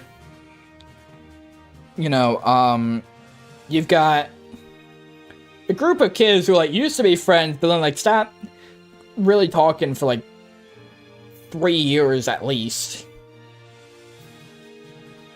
They all drifted apart, but now they have to come back together. I think that's interesting. I like the conflicts. They feel realistic with, like, a big group of, like, teenage friends, especially in the situation they're in. I think they do that really well. I like most of the characters. Not really a fan of Gert's character, but, like, I don't think that's because, like, a flaw of the writing. I think that's just the kind of character she is. That's just, like, not the person I can really jive with. But whatever. She's like a social justice warrior, feminist, to an annoying degree sometimes. She's the kind of person who would call you racist for, like, saying anything. Or, like, sexist, probably, but, like, you know, that's the kind of character she is. Not really a fan, but, like, you know, I feel like she gets better in, like, season 2. More interesting to me. They had some romances. I don't know what's romances, because at first it was gonna be Alex and Nico together, and then it would be Chase or Carolina. But then partway and then, like, near the end of the season, they're like, but are these the people you really like? And then they flip it a little bit, so that now it's Nico and Carolina together, Chase and Gert together. Alex is all on his own now. That was odd. That was odd. They set up a romance like a whole season long for each of these two pairs, and then they decide, no, we're changing it up. Whatever, I'm fine with it. It's not that bad. Again, I like it more at season 2. Black Panther. Oh, actually, before we rank Black Panther, I also really like the parents in this one, like, because, like, they're the bad guys, but at the same time, you know, they're like, man, we really don't like doing this, but we're being forced into this. What the fuck, man? Like, they're the bad guys. They're sacrificing children and all this, but, like, you still feel sympathy for them. They don't want to do this. They're being forced to by... Alright, hear me out. They're being forced to by a fucking, like, alien guy from another planet. Because there's, like, something under the ground that he's trying to bring up, you know. I don't think it's established exactly what that is in this season. But, you know, that's crazy. That sounds crazy, but that's what's going on. They got a living dinosaur in this show as well, so of course it's A tier. Of course it's A tier when they got a living dinosaur. That's sick. But yeah, I like the kids' dynamics with each other. I like the parents' dynamics. And like how they feel about the whole situation. It's a good time. I like that one. Black Panther is an S tier. This is one of the best ones in the entire MCU. Because, like, Killmonger is such a good villain. Like, of course he's doing everything out of revenge, but, like, he did win the crown fair and square. He showed up, and, like, I challenged the king, and if I win, I take the throne. And then T'Challa was like, sure, I'll do it. And then T'Challa lost. So Killmonger has this throne rightfully. He won it fair and square. He was put into it. He got a deal. It's his.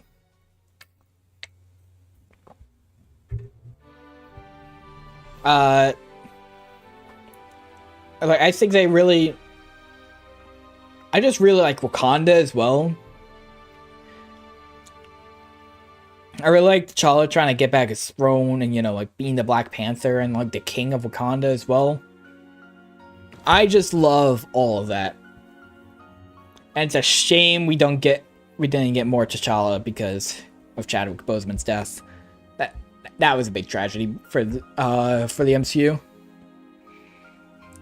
But yeah, I really like every aspect of this movie was done excellently. Really, really fucking good. Except for that final fight sequence, it looked a bit silly. But that's about it. Jessica, my voice is starting to die off a little. And we're only like halfway through, so I'm gonna be a bit more careful with how emotional and excited I get about things. Okay. Jessica Jones Season 2. Kinda not as good. Remember, I said Season 1 is probably, like, the best thing in the MCU. Now, Jessica Jones Season 2 is just kind of fine. This show was the one I was talking about earlier. Remember when I said, like, you know, there's one show that will vary wildly by seasons about, like, the quality? This is that show. S down to C. I think it was going fine for a while. Like, not as good as Season 1, but still at least, like, an A tier. But then they revealed that the person Jessica was going after was her mom, previously thought dead, and I think that's a bit silly. And then after that, the plot kind of goes around in circles. Because you got, like, Jessica's mom does something bad. Everyone tells Jessica to lock her up or whatever, or kill her or whatever. Jessica refuses, saying the mom will change. Her mom tries to change, but then she does some horrific shit and, like, I don't know, kills a police officer or whatever. And then the cycle repeats. And it does it, like, 3 times until eventually Jessica is at, like, the 3rd stage where it's like, no, promise guys, she'll change. I swear. I can't just lock her up. She's my mom. But then eventually at this point, like the third time around or whatever, like, you know, fuck it, let's just leave the country and go to Canada.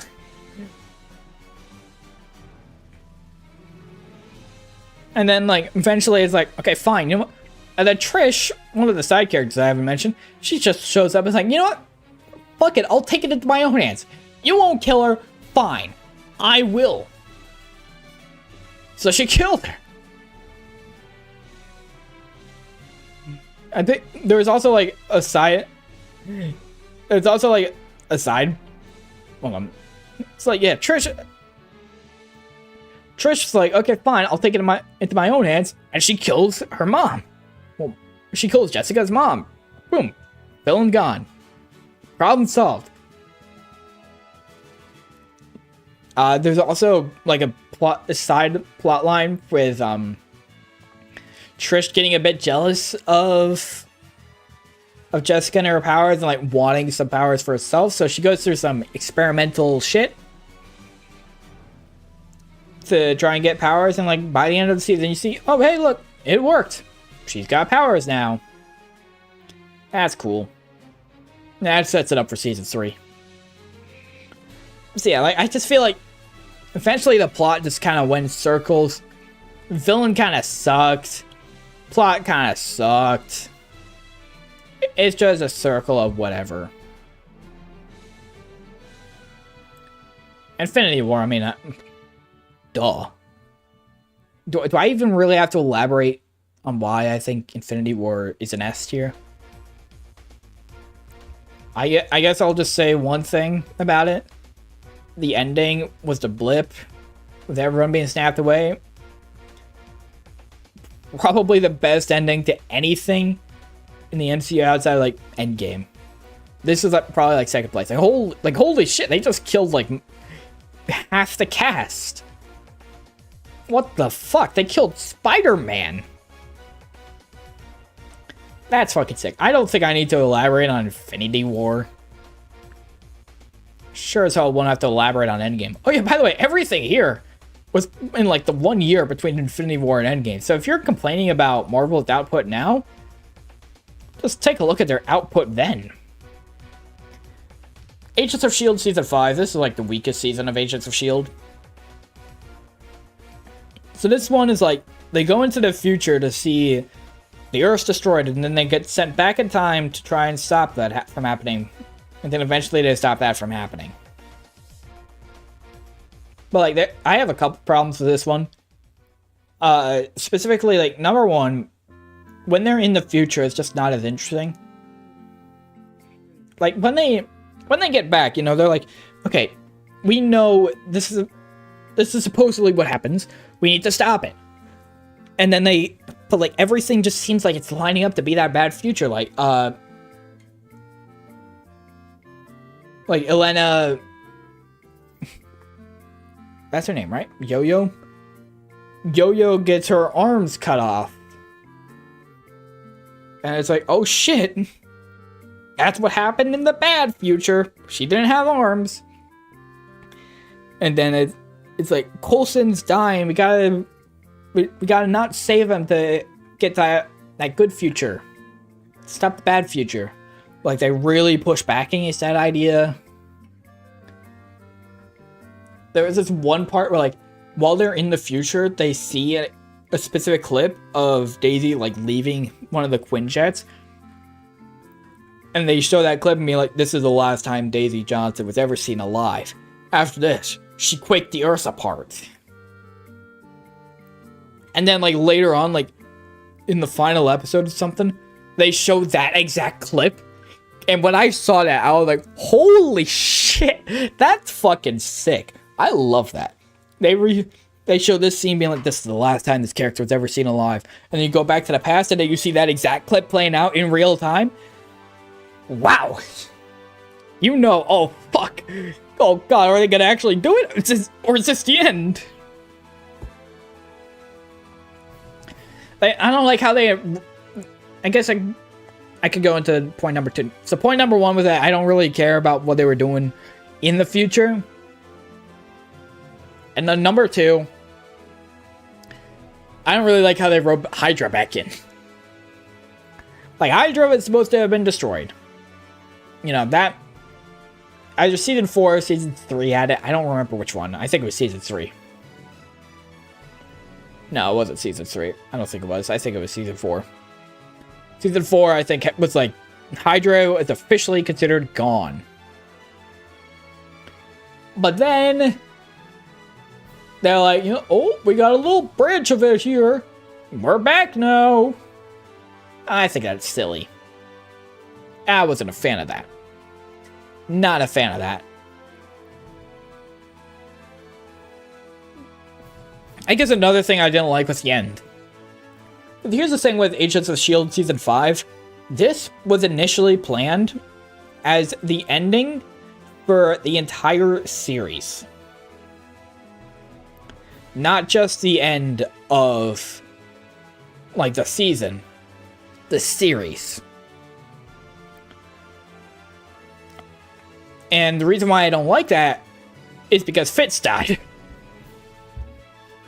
Like, here's the thing. Coulson wasn't... He kind of cheated death a bit. So, him dying, or, like, retiring only to die, like, a few weeks later at the end of the season, I'm fine with that, you know? You know, it feels like a fine enough ending for him. But no, they also have to kill off Fitz. And that ruins the whole Fitzsimmons deal. I don't know why they had to do that. Like, of course they have a backup where it's like, oh yeah, well, like, he cryogenically froze himself to go to the future. So, like, he's somewhere out there in space. So they're just setting up a repeat of the plotline with Gemma in space in Season 3. So they're like, oh yeah, they're like, he's dead, but we'll find the backup. We'll find the copy. We'll find the other one. And I just think that's stupid. Just let him live. Don't kill him. And then be like, oh, we'll just go find the backup. And then just have the series end there. I mean, of course, I followed up with Season 6. But I just think that's a stupid place to have it planned to be the end of the series. Alright, you know what? Here's a little something. 5:30. I gotta feed some cats. I'll be back. I'll let the music continue playing, though.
we finished talking about whatever one it was this season. Yeah. Cloak and Dagger. This is season 1. I remember really liking this one, but I don't remember too much about what the show actually was. So this one, Tandy and Ty, after a power plant explosion or whatever, they got some crazy ass energy. Tandy can summon like a little light knife or whatever, and Cloak can teleport, and Ty can teleport or whatever. And their powers work well in tandem with each other, so they become a duo. There's a plotline with like fucking Roxanne, who played a big part in all this, and like a cop that killed Ty's brother. But then the big thing was like they, like weird energy spikes that were causing absolute madness and chaos, and then they had to stop it. I'll be real, I don't remember what the hell happened. I don't know why. I just forgotten everything in this season. But I still really, really liked it. I still liked it. It was an A tier. I remember at the end there was like a big like everyone had become mindless zombies or some shit, which was weird. But whatever. A tier. Now I'm gonna be more responsible. I'm gonna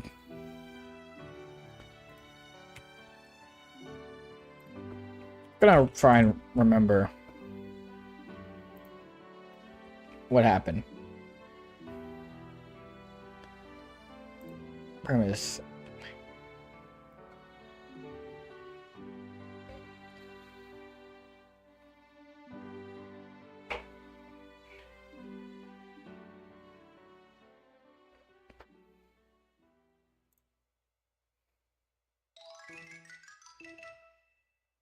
Yeah, so, okay, I'm not reading all this. Yeah, so they bump into each other, discover their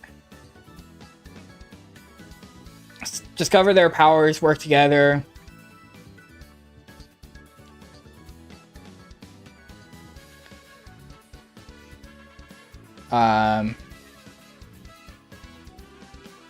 Eventually learn to work together to help stop some crime, and then, like, shit goes bad.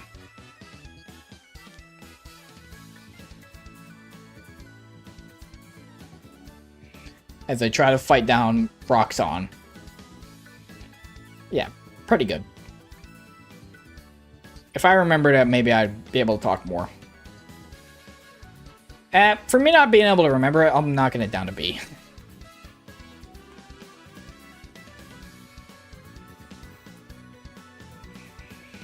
Luke Cage, that's also B. Like, I feel like, here's the thing.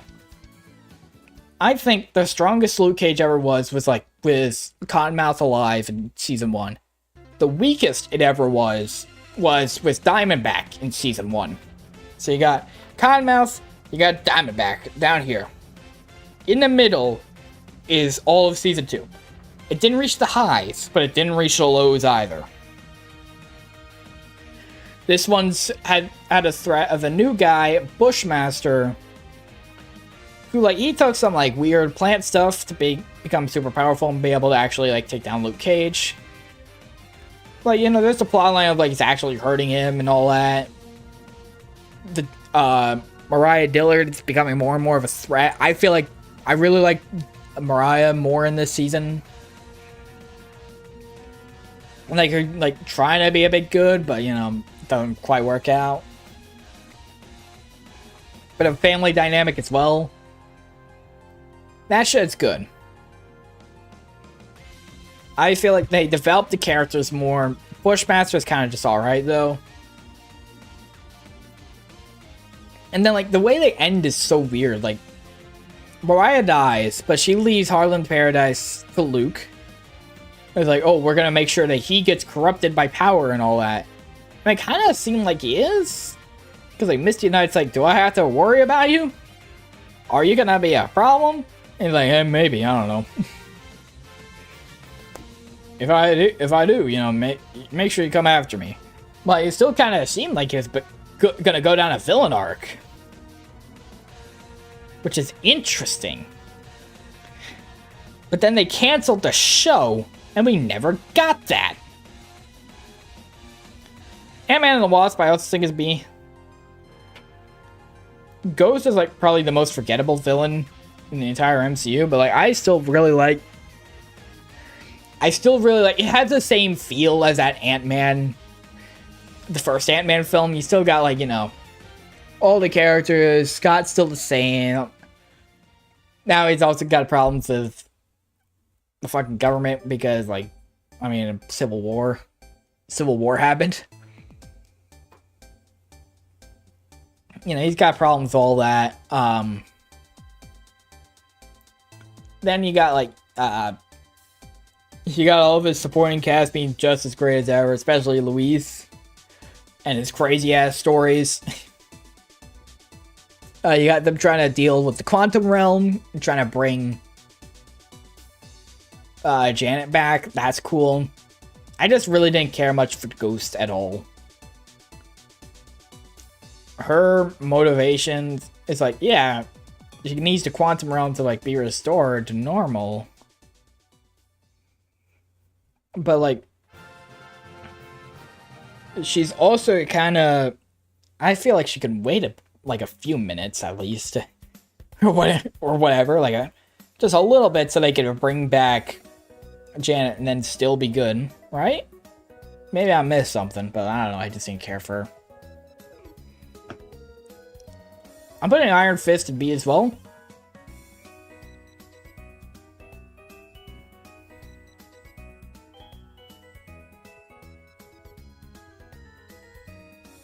Yeah.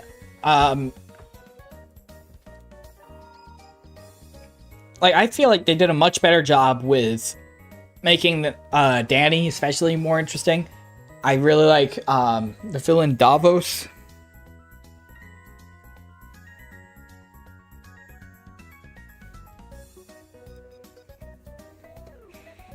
Because, like, Davos kind of is like, if there's a way I can describe him, it's kind of similar to, like, Punisher idea with, like, how he fights crime. Like, he just straight up kills him. And he feels like he deserves the Iron Fist mantle because,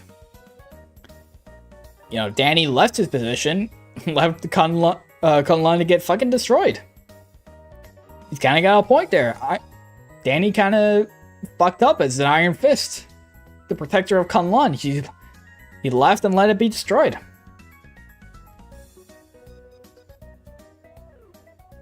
Well, I think they developed Danny more, make him much more likable as a character. They got a much better villain. Like, they were actually... And, like, another thing, most of the Netflix shows, they're, like, 13 episodes.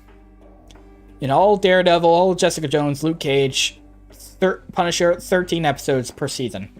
This one was 10 episodes. Which I think was, like, really good for their pacing. Better than, like, if it was 13. Because, like, sometimes I feel like the Netflix shows can feel a little bit slow. It's more noticeable sometimes than others. But I think the 10 episode structure works better for these shows than 13. However, I do feel like, unfortunately for Iron Fist, it gets immediately overshadowed because what follows it? Daredevil Season 3. It's better than Season 1. It's better than, like, anything else. Netflix. Maybe better than Jessica Jones Season 1. I'm not quite sure on that. I really fucking love both of these. These are, like, number 1 and number 2 of, like, best things from the MCU. Jessica Jones Season 1, Daredevil Season 3. Number 1 and number 2. I love Bullseye. Bullseye is so cool. He's like a deranged FBI man with excellent aim, being able to turn anything into a weapon. And like, I really love how it showed his descent into just becoming a serial killer.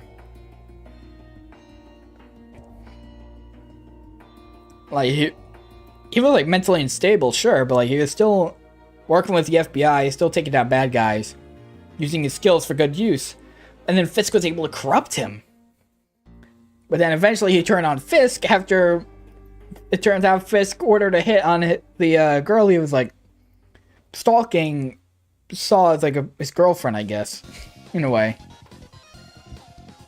I like Bullseye. I like Fisk even more now as well because with this season. Like, he's leveled up in the world. He's out of prison. He's working with the FBI. He turns the FBI into his fucking personal task force, you know? That's sick. Daredevil, like, after Defenders, with spoiler, it seemed like Daredevil died in Defenders, but he's back. He's recovering, and he's, like, even more aiming to take down Fisk. Trying to push away his life as Matt Murdock purely to become Daredevil and fight off Fisk, but like, you know, it doesn't always. It has some consequences. I really like Agent Nadeem. Like, yeah, he died, and I think the way he died and like the impact it had was incredible. But like, even before that, like, he was just trying to do good in the world, but then he slowly. Like, even after he got roped into Fisk's stuff, like, he never agreed with Fisk. He never wanted to side with Fisk. He just felt scared for himself, scared for his family, so he kind of had to go along. Which is cool. They even started referring to him as Kingpin. That was sick. I love this season. It's just peak Marvel. And there are like so many scenes that were so fucking impactful. Like with like for example, when Matt Murdock realizes that one of the nuns at his church is actually his mother. The fight in the church with him and Bullseye, who is disguising himself as Daredevil. The fucking deal with the newspaper, whatever it was called. Well, I don't remember what the newspaper was called. But, you know, like, that was fucking raw. And then, like, the final conflict between Bullseye, Fisk, and Matt. Fucking sick. Vanessa wanted to be roped into the criminal business with Fisk. It was just every second of this season was genuine peak. Every single moment of this season was awesome, and I love it. Runaway Season 2.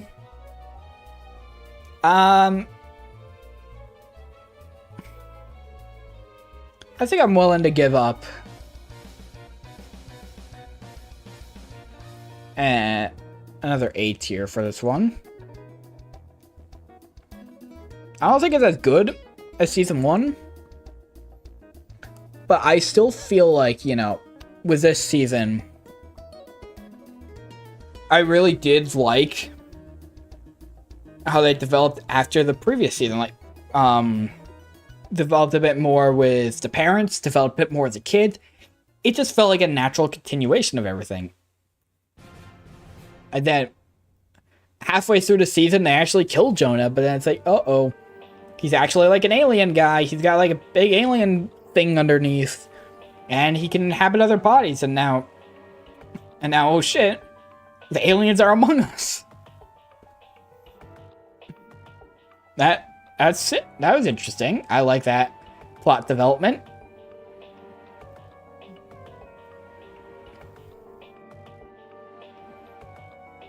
What else? yeah, I just feel like most of the strengths of this season were honestly just because, like, of the same kind of deal with the first season. They just developed the characters more, had the plot go along more, and it's still just really, really good. I liked it. When's the McDonald's break? Not happening. Punisher Season 2. I don't think it was as good as Punisher Season 1, but I feel like I do feel like it kind of felt like a bit more of like the same sort of deal. But I'm still giving it an S tier.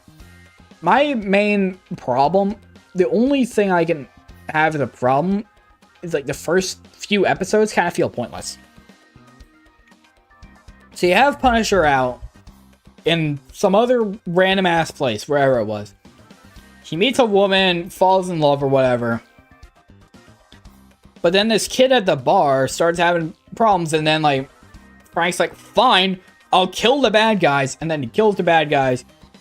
It's like, kid, what the fuck is going on? Why is there like a dozen people here trying to kill you? The kid's like, I don't know, man. They're all here to kill me, I guess. I don't know why. And then he got roped back into some shit. But then after a few episodes, he's like, all right, going to New York again. But like the woman that Frank met, whatever her name was, like, I don't get why they had to introduce her. Like, he falls in love, but then like has the one night stand or whatever. But then like during the big bar fight, she gets shot. But then like Frank has to leave anyway. The only other thing she does, the only thing of note for the plotline that she does is like kind of give a bit of a hint to the bad guy as to like who the guy was at the bar. Being like, it was like Pete Castiglione or whatever, which is his fake alias. And then the guy was like, I think this is Frank Castle. That's all. But like that could have easily been cut. I don't know what the point of her was, but yeah. They honestly could have even just started in New York City, and I think it'd be fine. But whatever, you know. I like the dynamics. I feel like a lot of what I like about stuff in Marvel is just like character dynamics with each other. But like I like how Frank interacted with the kid. I think her name was Amy with a Rachel. One of those was a fake name, Amy or Rachel. One of those is a fake name, one of them's a real name. I don't remember which is which. I like how they interacting. I like how like Frank kind of felt like he had to protect her. But then she's like, oh, I can take on some guys. Come on, let me. So like, she learns a little bit with a gun. And then like... and then like, she nearly tries like pulling some crazy ass gun trick with Frank, which nearly gets her killed by Frank. And then they get really angry. The villain's interesting. Like, he's like a heavily Christian man. He's constantly saying shit about like Bible. He's like a fucking pilgrim or whatever. His wife is dying. But like, he's like, okay, I gotta go to New York. I'll be back. I'll be with you. And then like, he leaves for New York to deal with Frank. But then his wife dies and he's just not there anymore. So, which is interesting. I like the guy. What was his name? The Pilgrim? I like him. He's an interesting fella. I like the characters in this one. Again, I still feel like season 1 was better because this, in some ways, felt like more of the same. But I'll still give it up for an S tier. Why is MCU so ass? Your ass, Sable. I'm banning you. Nah. Captain Marvel sucks. So we got Carol Danvers. She goes through like a no character development. No characters develop at all. The most amount of like conflict she faces is how like is like the first fight.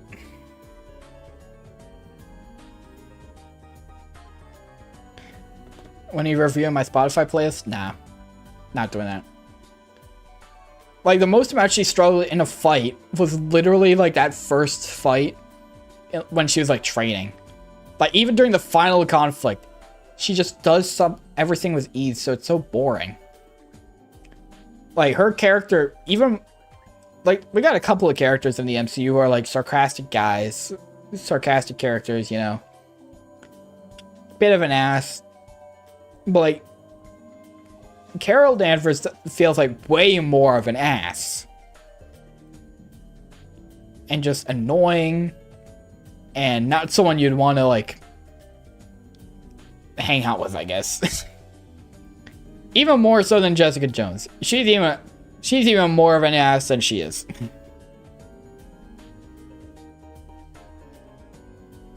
So yeah, I think that's just my main problem. Like, unlikable characters mixed with the main character, like, not having any conflict at all.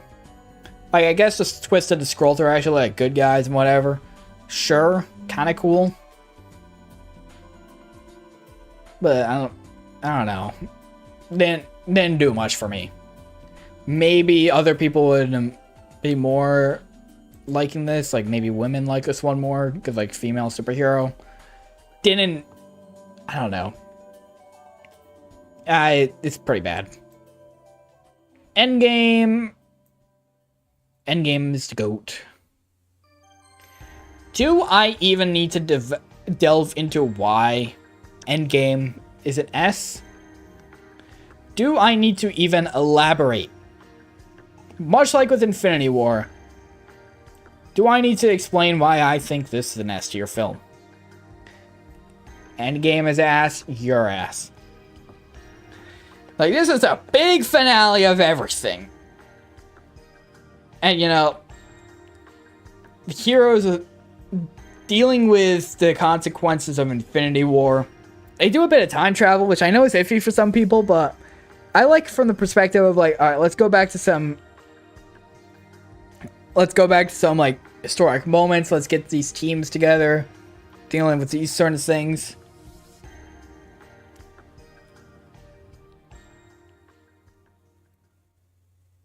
Yeah, I know people don't like time travel. I was fine with it. Here's the thing, if they didn't do time travel, how would you propose the plot goes? Like, they located Thanos. Like, let's say Thanos didn't destroy the stones. To make it more interesting. He didn't destroy the stones, so they need to locate Thanos and then kill him. No, they don't find Thanos by touching me. That's not what they do.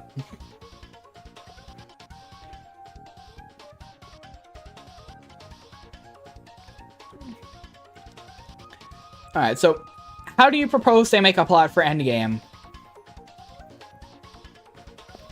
without time travel and without retreading Infinity War? Thanos snapped, half the universe is gone, half the heroes are gone. They gotta find Thanos, get those stones, reverse the snap. If you take out the time travel aspect of the movie, it would literally be just like the first, like, 10 minutes. Like, everyone gets back together and like, oh, the stone... Thanos actually went over here, most likely. That's where he always talked about going. And then... and they find him and then they kill him.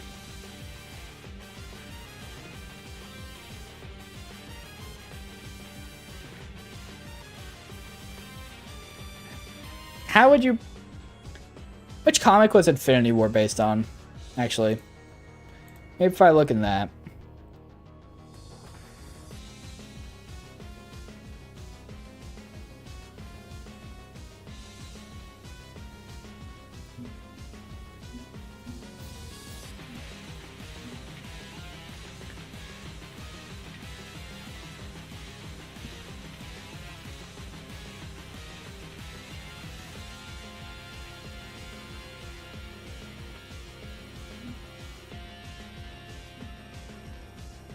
Did the snap happen in the comics? Yep.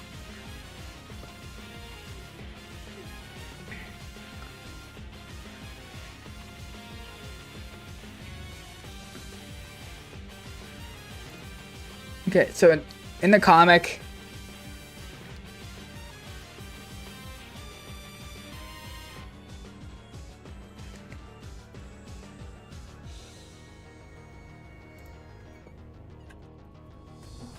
how does the comics do? So the storyline is Infinity Gauntlet, where Thanos does the snap, but then by the end, everyone's still back.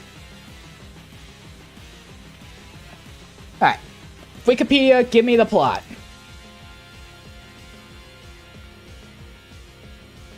Regains gems. Alright.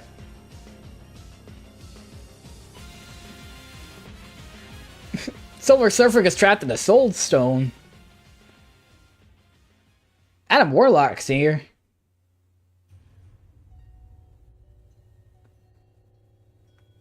Alright,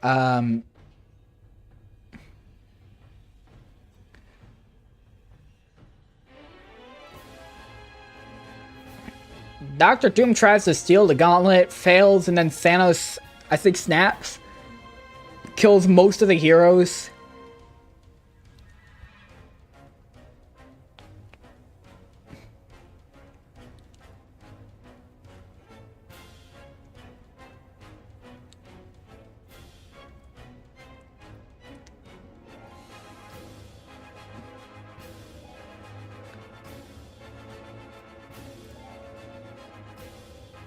Yeah. So basically, yeah. So the plotline in the comics, what they did was literally just Thanos does his snap or whatever, and then he gets tricked into like undoing it. So, I mean, like, you know what? We're skipping over this song. It hurts. It hurts on my ears.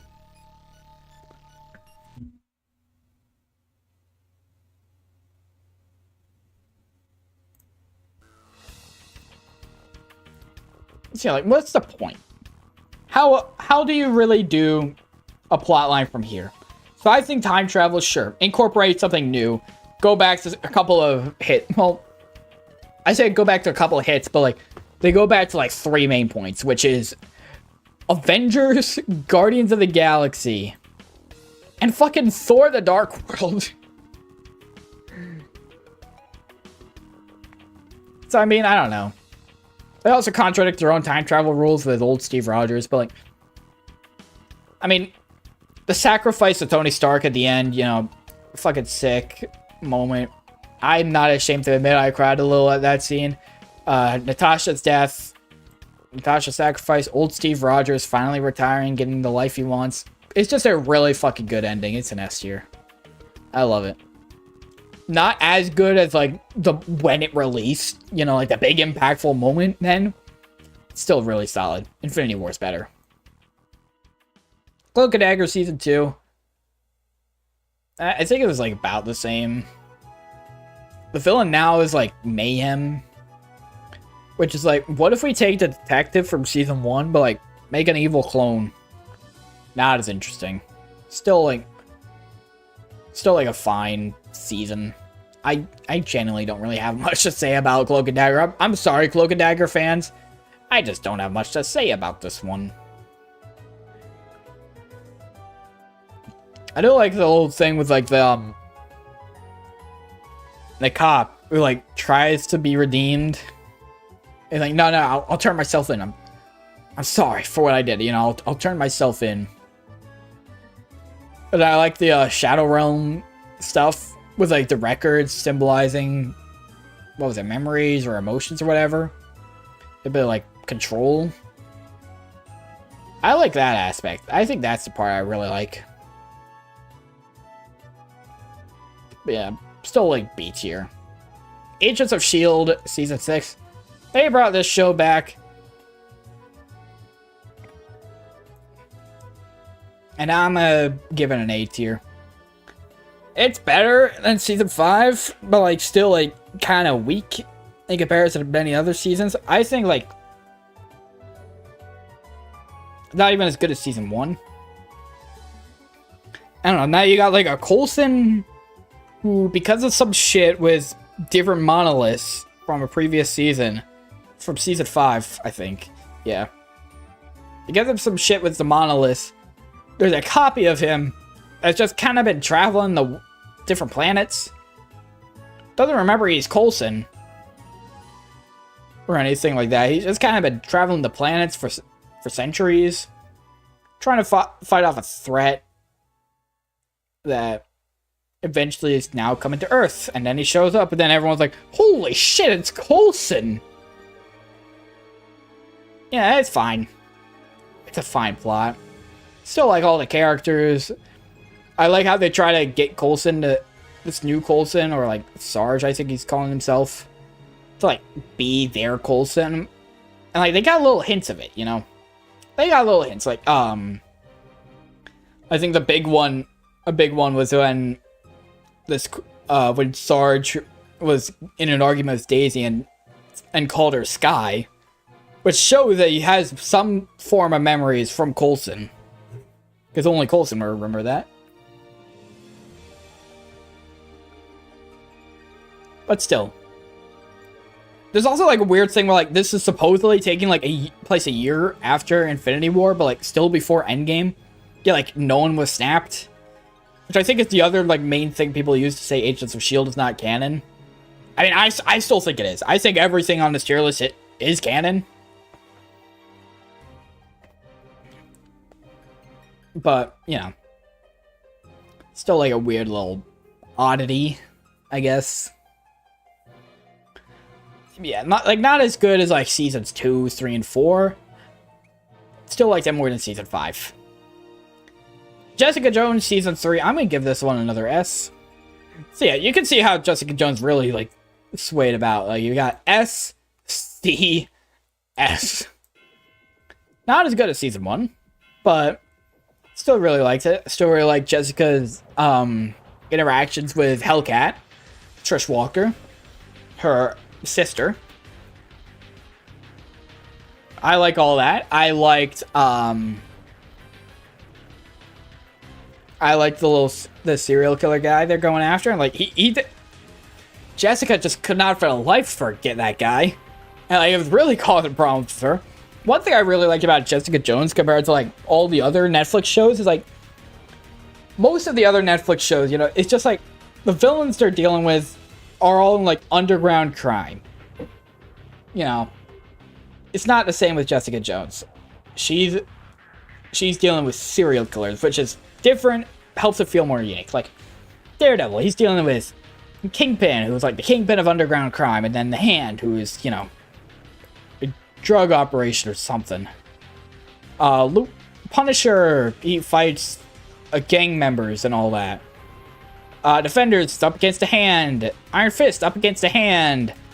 And then Davos, who's fighting against organized crime. Luke Cage dealing with organized crime in Harlem, you know.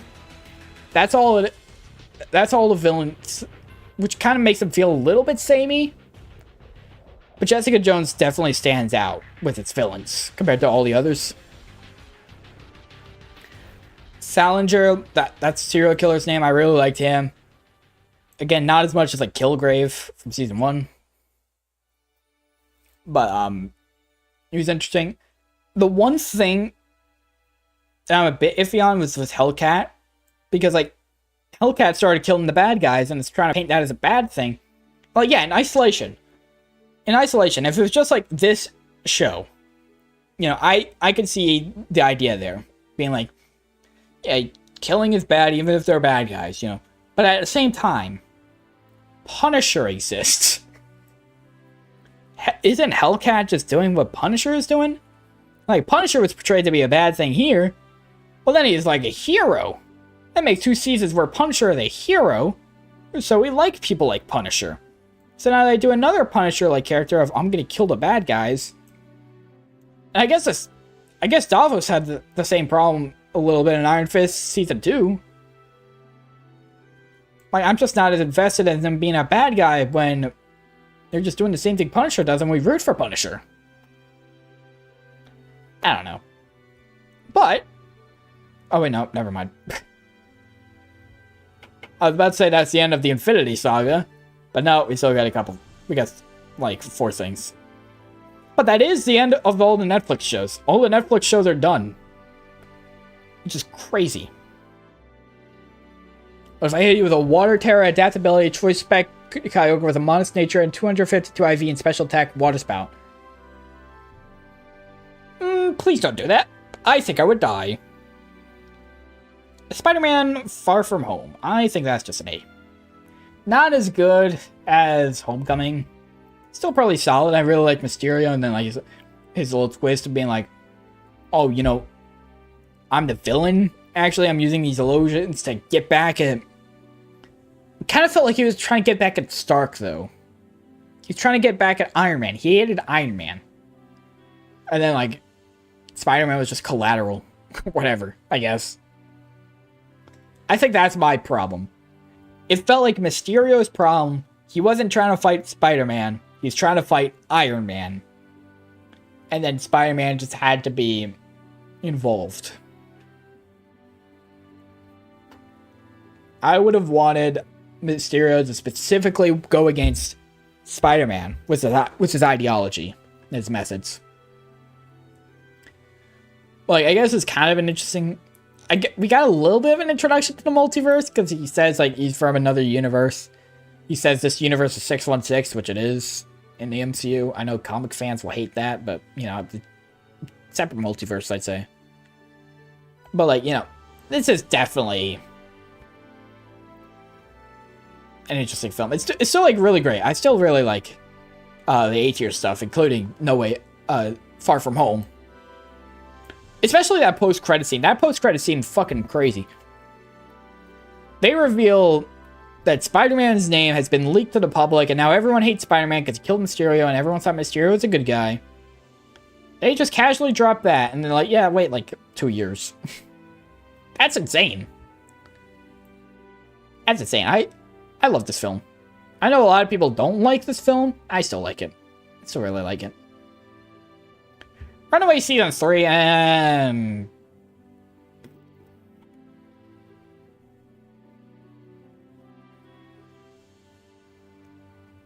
I kind of want to drop it down to, like, a C.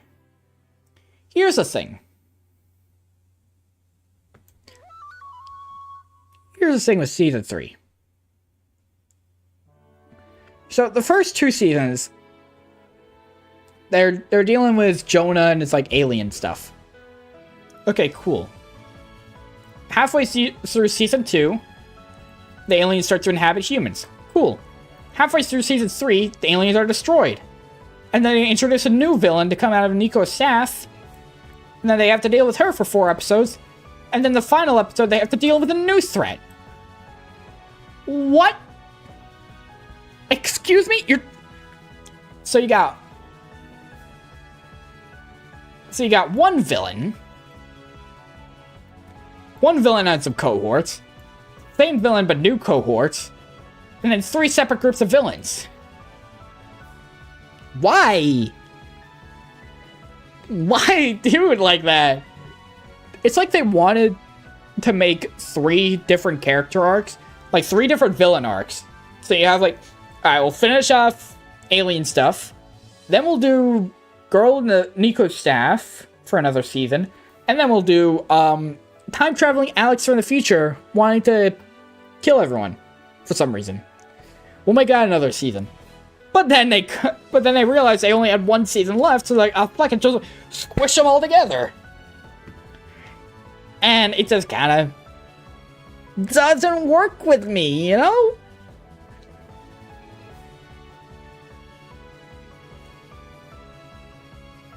I think as well, I think the final episode, especially, like, they have a villain for literally 1 episode. And, like, pretty much the entire thing they did was just reverse a big sacrifice that happened in the episode prior. So, at the end of episode 9, Gert dies trying to destroy the bad guy. Whatever her name was, I forget. Sure. Big heroic sacrifice, emotional. By this point, I actually liked Gert as a character, so I I kind of felt that emotion, you know? And then this episode, like, the only consequence of it is just, she's no longer dead. The one who died was now Chase from the future. So, like, I mean, I guess kind of developed Chase a little, because now he's like, I've been working for years to make a time machine so I could specifically stop this from happening, because I love Gert. And it's like, cool. Well, you just ruined a sacrifice from the... They could have just ended the season with that 9th episode. I think it would have been better. Because, like, they just wanted, like, one little bonus episode. Then, like, reverse the big sacrifice from the previous episode. And then, like, the villain from those, like, previous 4 episodes. Just... I wanted more of that. At least a season. It just didn't feel right. At all. Season 7. I am glad to say Agents of S.H.I.E.L.D. gets another S tier. So this one, they got the Chromacon's alien race going back through time to try and fuck over S.H.I.E.L.D. by making sure they never exist. They go back to, like, the 20s or something. Try to stop the SSR from forming, which would later become S.H.I.E.L.D. But then they go back in time and decide to stop that. So then they have to go a bit more forward to try and do something, but then they stop that. It's like that same loop, but, like, at the same time, they're creating a new villain. They're creating new scenarios. They're fucking up the timeline. That's cool. I like the way they handled time travel in this season. Because honestly, I just like time travel. I just like time travel. I think they're doing it well in this season. I like how the end for all the characters as well feels very fitting and special. You know, Coulson now has his own, like, robot that's now, like, helping with S.H.I.E.L.D. Max, the head of S.H.I.E.L.D. They're all, like, agents of S.H.I.E.L.D. still, just in different areas. Except Fitzsimmons, who get to retire and have a kid. Which is cool, I like that. I like that for them, I'm happy for them. Favorite characters in the series, they get to retire peacefully. Nice. And then, like, they were able to bring back in... Like, they brought back Hydra again. But I like how they did it better with this season. Because they're going back in time to when Hydra did exist.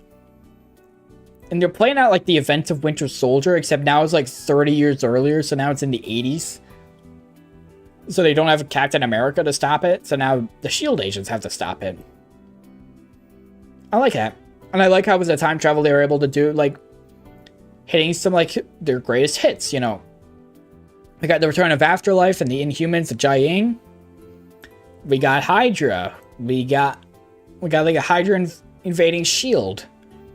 We got LMDs. You know, we got, like, hints of, like, their Hydra's ancient roots and all that. We got time travel. And it's direct, more so than any other season, it's building off the previous one. You know, it feels like this is the last season. We're going out with a bang. It's honestly, second favorite season of the show. I love season 7. Now, Hellstrom. This is a weird one because I don't actually think this is MCU canon. I think they directly confirmed that Hellstrom isn't canon. I'm gonna just check. Yeah, is it canon to the MCU? Not part of the MCU timeline, as stated by the director. So I mean, right now it's kind of like untethered from anything. They wanted like a big thing on Hulu where it's like, all right, you know what? We're gonna have like spooky characters. We're gonna have like spooky stuff in the MCU, and we're gonna have shows for them. We're gonna have Hellstrom, and then we're gonna have Ghost Rider with same Ghost Rider from season 4 here of Agents of S.H.I.E.L.D. And then we're gonna maybe get to like a Midnight Sun sort of deal. I think that would be pretty cool. But then plans fell through. Hellstrom released We didn't get Ghost Rider. We didn't get anything else. Then they disconnected this from the MCU. Because right now it's just kind of weirdly disconnected from everything. It doesn't even have its own universe number, by the way. It's untethered from any universe number in Marvel canon. And because it was intended to be part of MCU, but they only like disconnected it after they decided to cancel plans for their like Midnight Suns, whatever. I'm just gonna lump it in. That's like my headcanon that breaks continuity. Hellstrom is MCU now, in my mind. I've been going for nearly 3 hours, Jesus. But like honestly, it's just kind of not good. They're dealing with like demons and shit, but like they don't bring in Mephisto, which I think is a missed opportunity. I don't know, like they're dealing with the demons. I'm just not intrigued by the demons at all. I don't find like demons that interesting. Demons, devils, hell, spooky stuff like that. That kind of angle, I don't find that interesting at all. Characters are a bit dry. Forgettable. Pointless. It's supposed to be plans for a big new thing that never ended up happening. But anyway, yeah. This is the Infinity Saga, ladies and gents. Pretty damn solid. All this is the Multiverse Saga.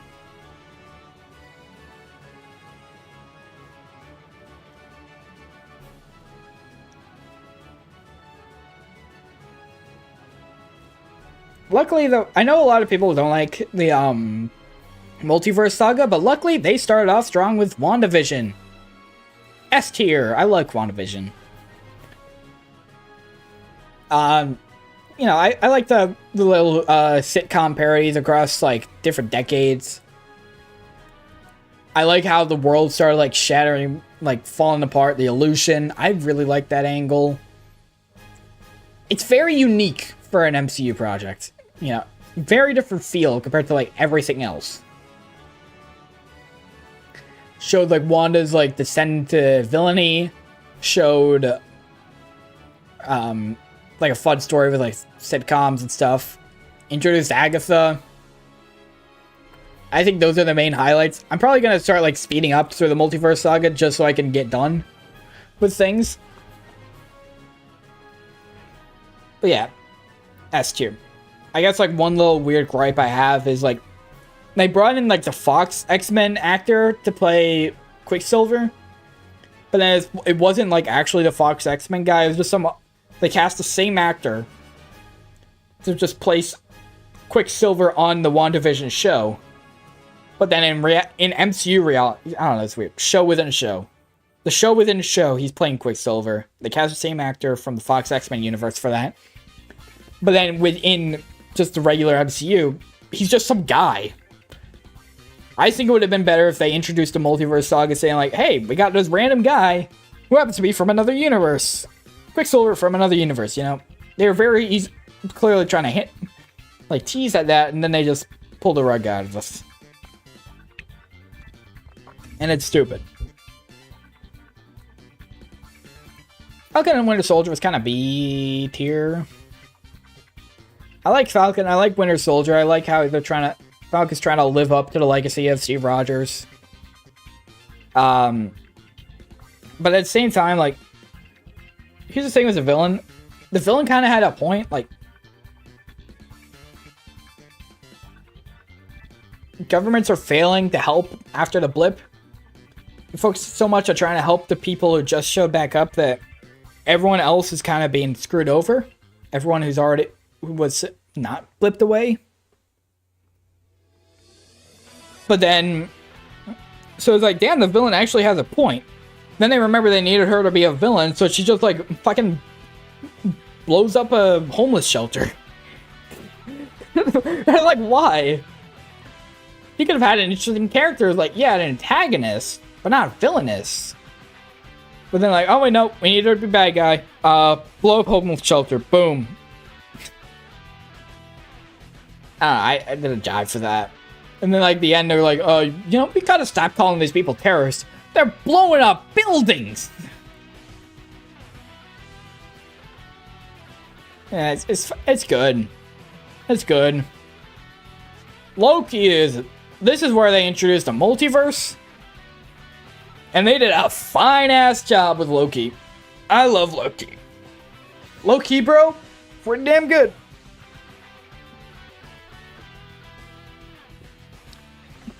So this is the endgame variant Loki. He's like... got arrested for breaking the rules of what he's supposed to be doing in the Sacred Timeline. Delves into the whole, like, multiverse stuff. Like, oh, we gotta free up the timelines. Deal with this variant that's causing us to... a bunch of branches and whatever. Causing a lot of problems for the TVA. I really like that. And then I like the dynamic Loki had with Sylvie, which is, like, a Loki variant in and of herself. Which is kind of weird when you now that I think about it. Like, he's had a romance with a variant of himself. Imagine if you fell in love with a female clone of yourself. Or a male clone of yourself if you're a girl. Or even just like a regular clone of yourself if you're gay, I don't know.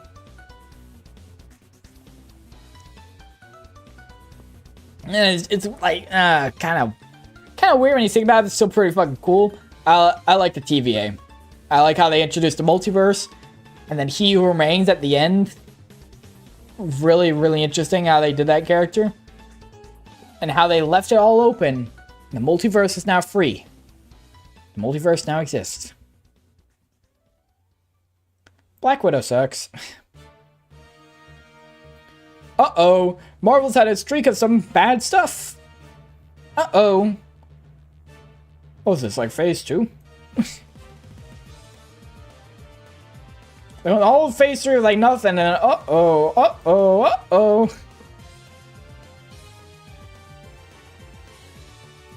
Black Widow, like... I like Natasha's dynamics with, like, interactions with, like, Yelena and Red Guardian. I like Yelena and Red Guardian. Honestly, especially Red Guardian. He's so fucking goofy. He's so silly and wacky.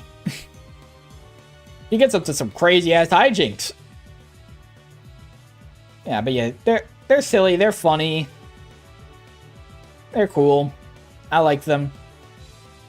Not really invested with the whole Red Room stuff. Honestly, I think the opening sequence is probably my favorite part of the film. Like everything up to like when we catch up to Natasha and like post Civil War. I like that part. Didn't really care for the Red Room. Really didn't care for Taskmaster. They introduced him like, well, introduced her. Sorry. Taskmaster's whole deal is like she can memorize fighting patterns and redo them herself. But then you only really get to see that in like the first fight. Then like every other fight, you never get to see that. Every other instance for it. I don't know, it's just like kind of a mess all around. Not engaging. Not really that good. What If Season 1?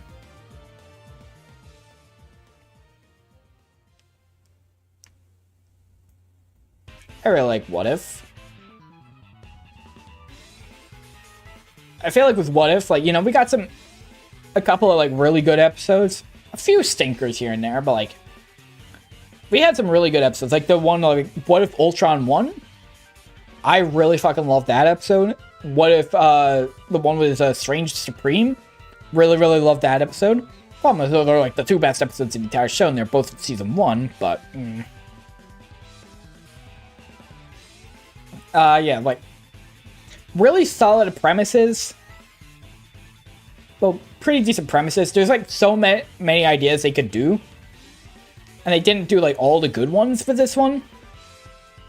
They left stuff open, you know. But, you know, very solid idea. Like, you know, what if things went differently? And they got some good episodes, and I like it. Shang-Chi, I also really like.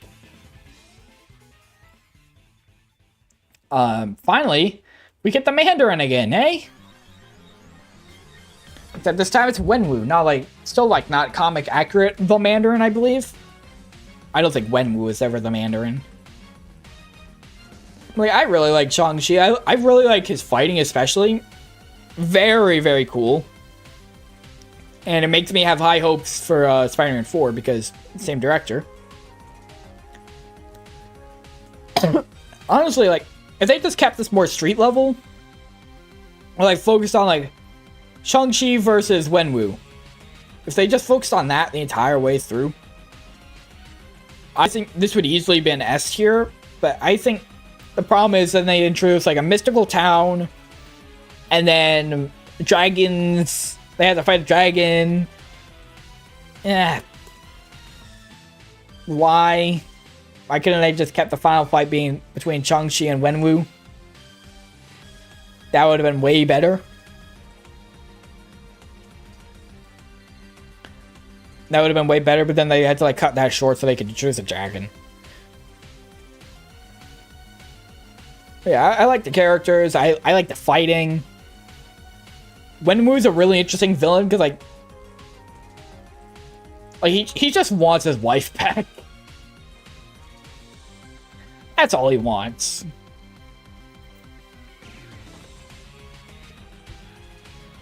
What's next?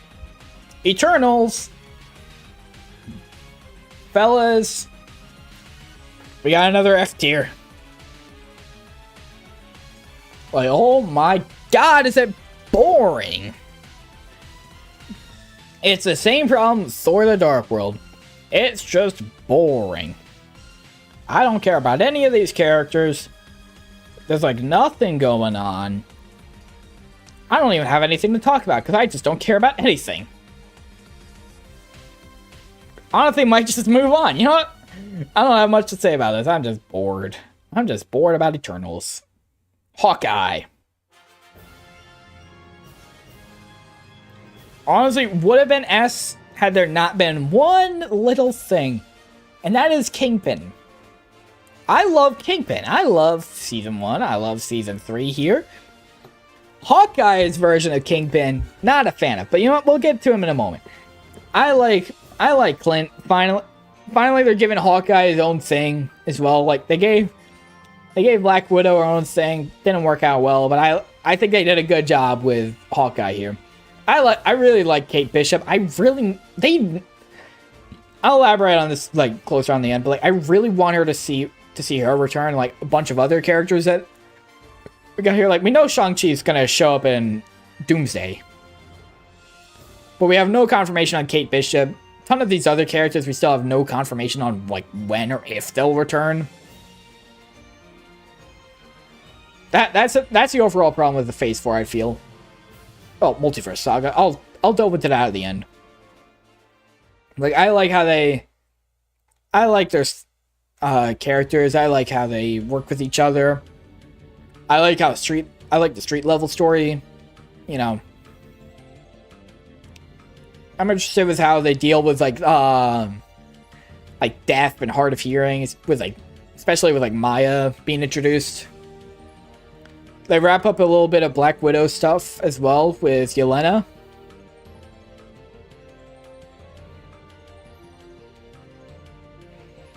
Yeah, but like, again, it would have been an S tier. My problem is Kingpin and the way they portrayed him.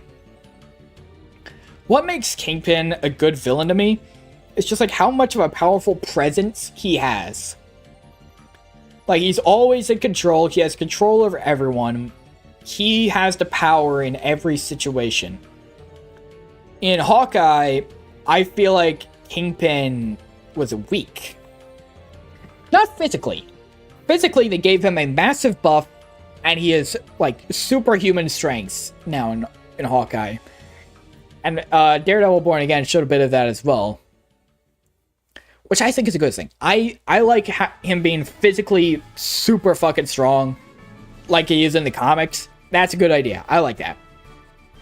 It's just like, for example, when he's pleading with Kate Bishop's mom, like the interaction, it feels like her mom had the powers to Kingpin kind of like showed up and like pleading with her to stay. When she left initially, Kingpin was like, oh my god, what am I gonna do? Oh, I need to figure something out. I don't know what to do.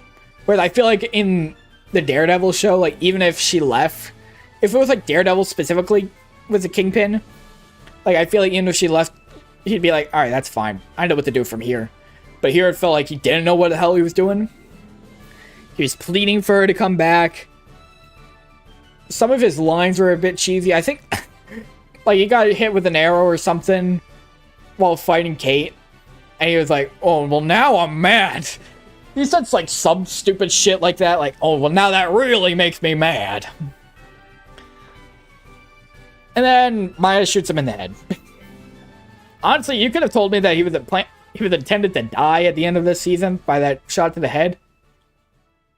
I could totally see that. But then they brought him back. And I'm glad they did, because honestly, I really do like Kingpin. They're setting up Kingpin to be like a street-level Thanos, I guess. He's like a big street-level threat that's facing Hawkeye. He's going to face Echo, Daredevil, of course. Maybe even the rest of the Defenders in Season 2 of Daredevil, but we'll see. Ooh, Spider-Man! I love No Way Home. They use the multiverse in a really good way. They bring back franchises that everyone loved. Well, not Amazing Spider-Man. No, people didn't really like that one, I don't think, but I really liked it. I really liked Amazing Spider-Man 1 and 2. They brought them back. They brought back the villains. Had all the Peters interact. Had all the villains fighting. Almost a Sinister Six. Not quite. We were like one villain off. If they just had like Venom actually fighting instead of just be a post-credit scene, we could have gotten Sinister Six. Yeah, it feels like, of course it is fan service, but I feel like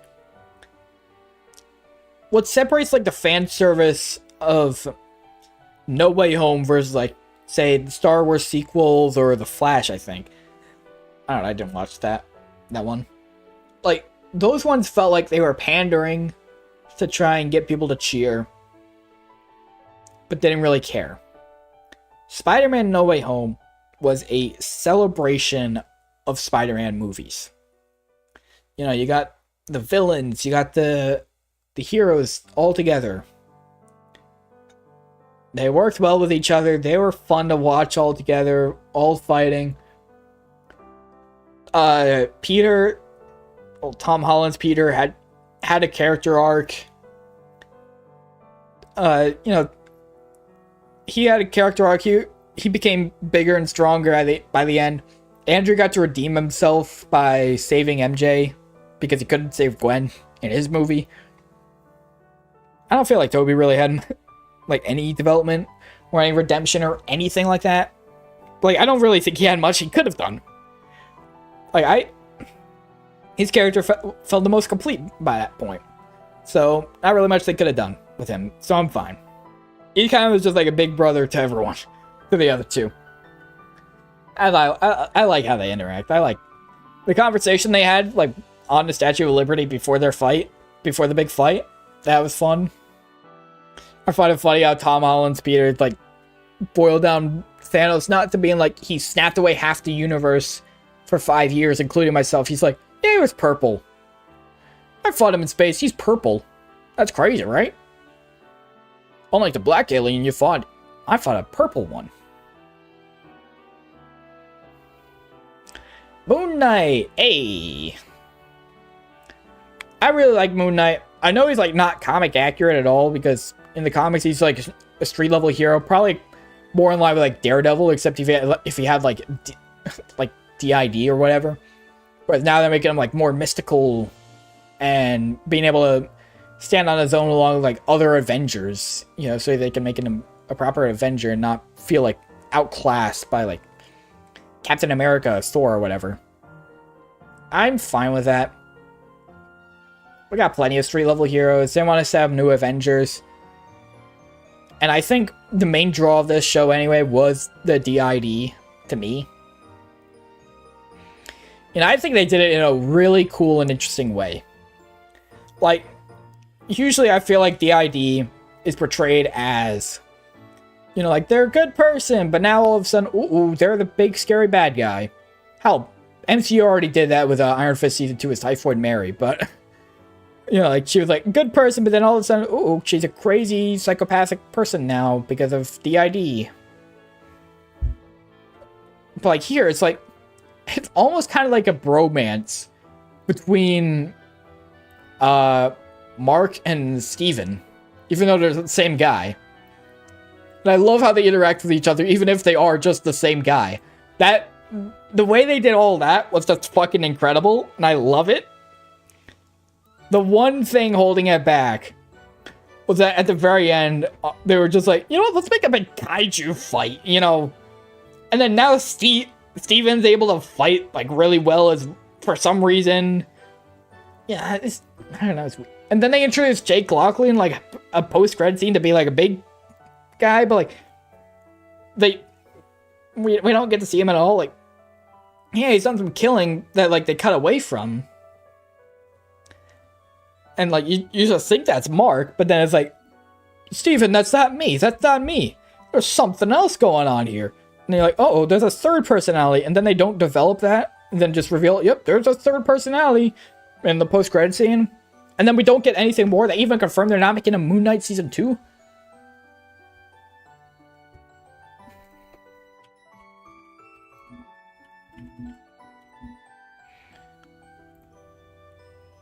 Moon Knight would seemingly not have a Season 2. Season 1 was part of shows that were going to establish characters that would tie into the future. Bruh! But yeah, I still think it's really solid. Alright, this one might be a controversial. Multiverse of Madness. I know a lot of people don't like this film, you know. But I do. I do. I really like Multiverse of Madness.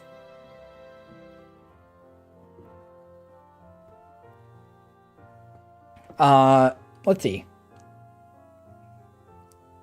I like Wanda being a villain. Yeah, Scarlet Witch. And I think they could have done a bit more with the multiverse. Like, they kind of just, like, have a montage of multiverses, and they stay in one other universe for a while, and then they shift over to another universe for a bit. But then that's kind of it.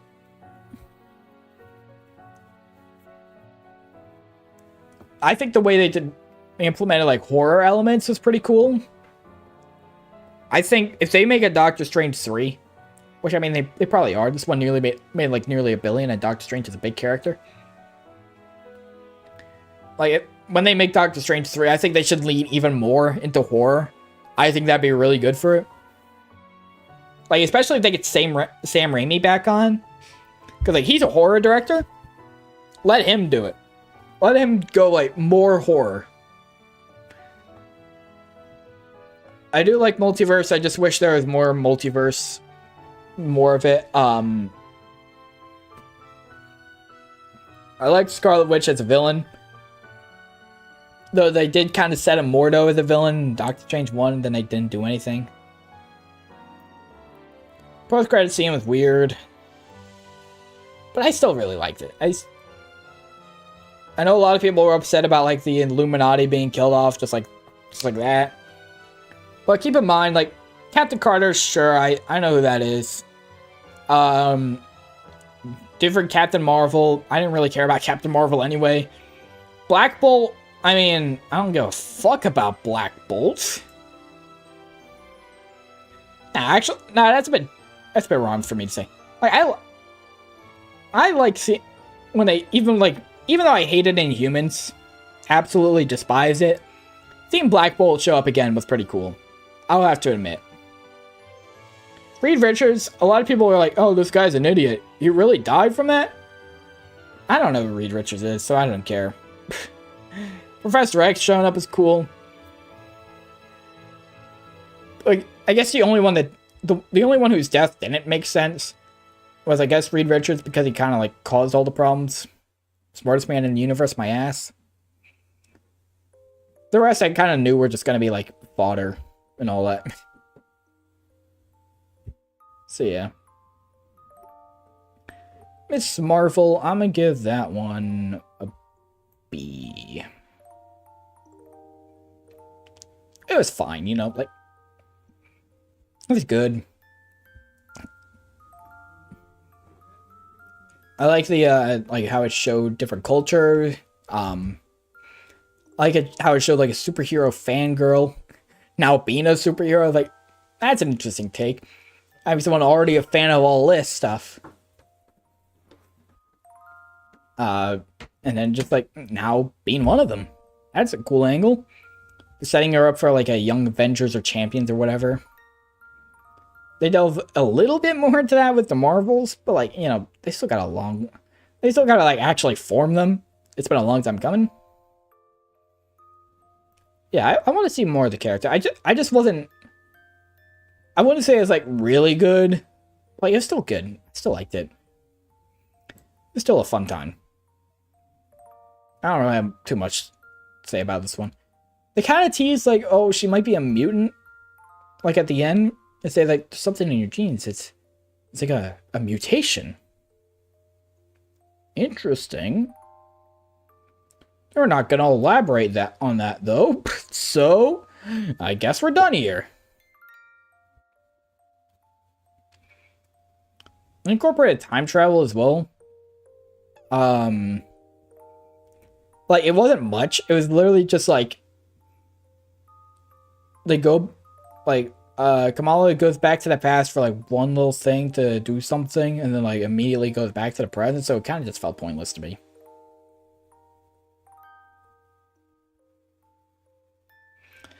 Ooh, Thor, Love and Thunder. This one sucks. But at the same time, I don't know. Part of me doesn't want to give it an F and just give it a D. No.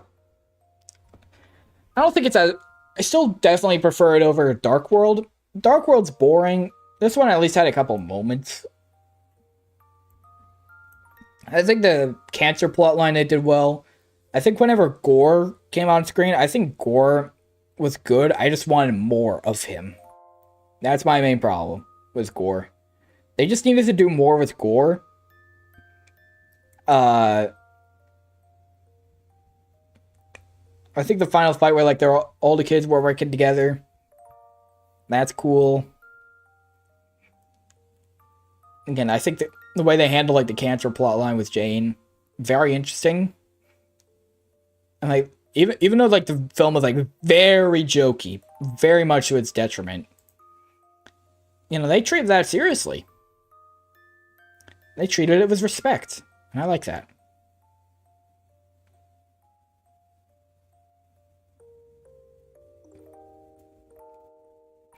I mean, this is Sacred Time of canon, I guess. I Am Groot, but like that. Silly little short films. They're fine. She-Hulk is bad. This shit sucks. Like, none of the characters are good. They're all bad. I mean, they got Daredevil for like an episode, which is cool. I really like that. Like, I didn't like any of the other characters. Fourth wall breaking was just like sneaky little reference here and there, and then at the very end, they're like, you know what? I'm just gonna go talk to the fucking writers of the MCU. Which brings up concerns like how the hell that actually works within universe as a story. I don't know. Weird. Especially the male characters, I feel. Like I said, like I don't really like any of the characters. Like, especially the male characters, they specifically make them all very much assholes or like very horny or whatever. I don't like that. Titania is a villain that like I just really do not like at all. Like, yeah, she's a villain. You're supposed to not like that. Like, I get like some people say like, oh yeah, she's a villain. You're not supposed to like her, but like, no. I can like characters who are villains. B, she's just annoying. I don't like her. There's like interactions at the start of the show where it's like, oh, well, you see, like, you think you're also good at like suppressing anger, but like, as a woman, I've had to do shit all the time, every day, to suppress anger and rage, and I'm better than you at it. That's dumb.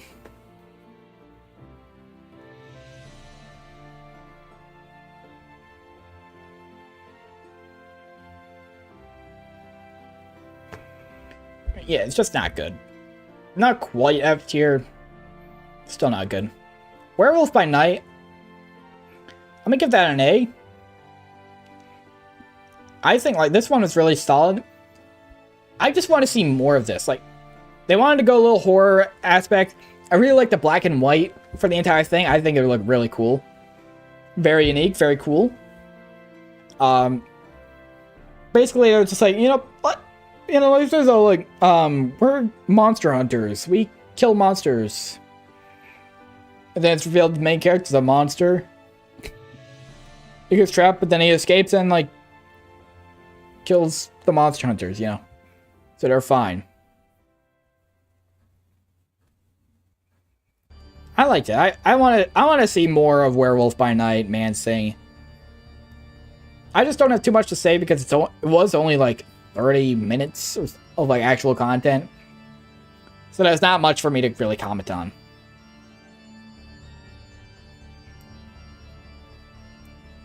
Wakanda Forever was not really that good. It was fine. If you can't tell, I'm really like rushing through all this because I was expected to be done like an hour ago. But, like, Wakanda Forever is just kind of fine. Way too long. Very much dragged a lot. Namor was alright. Shuri was alright.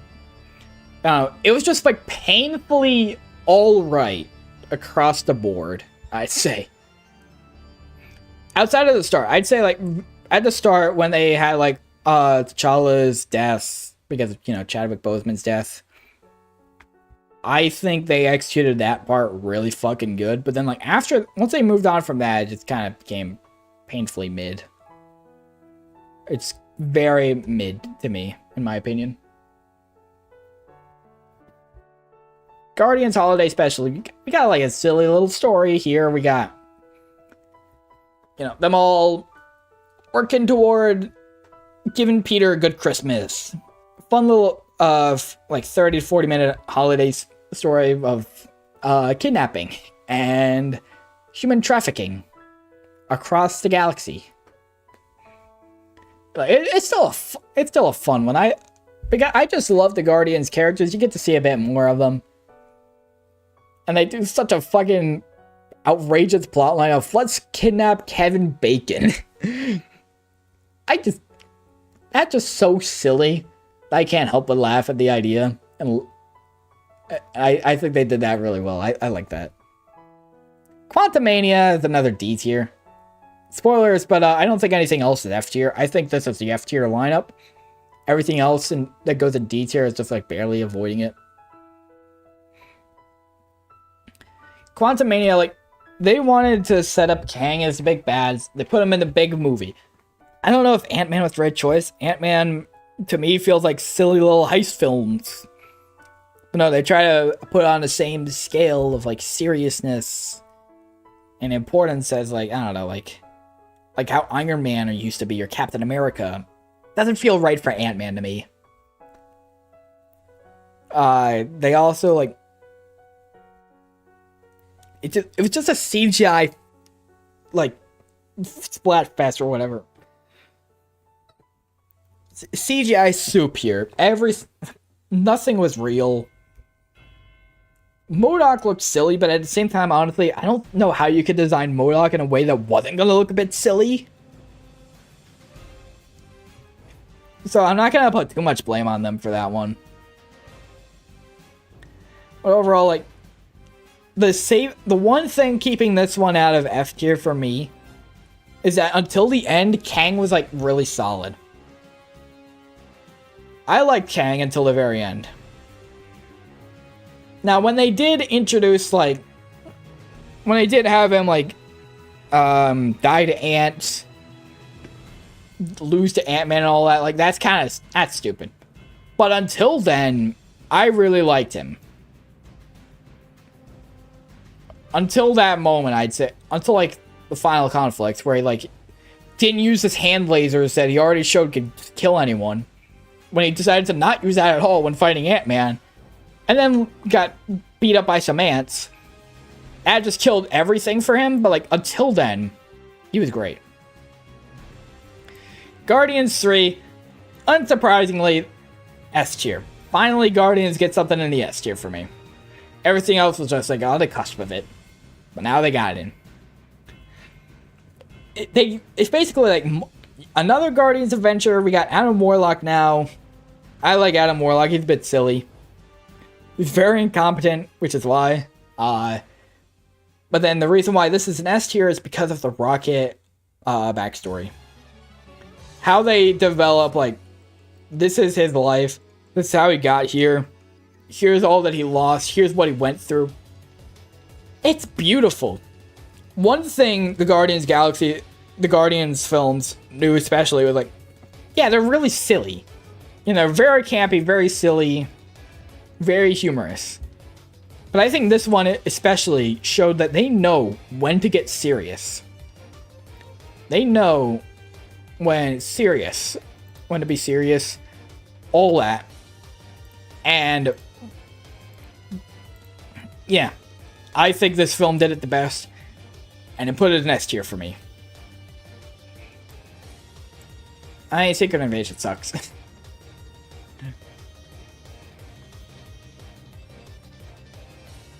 How unfortunate, you know, they go from DSD, you know.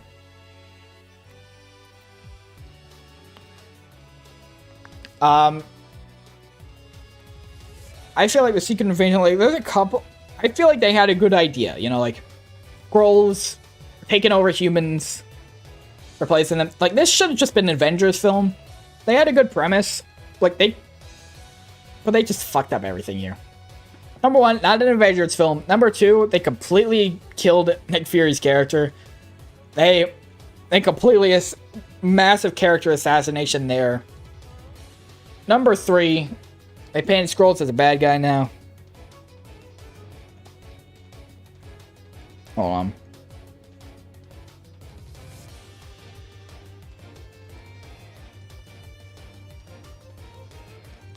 Alright, yeah. Just not. And the villains, I just did not like anything about this at all. Outside of the premise. You know, like, the premise they had, and there were moments that, like, felt really good.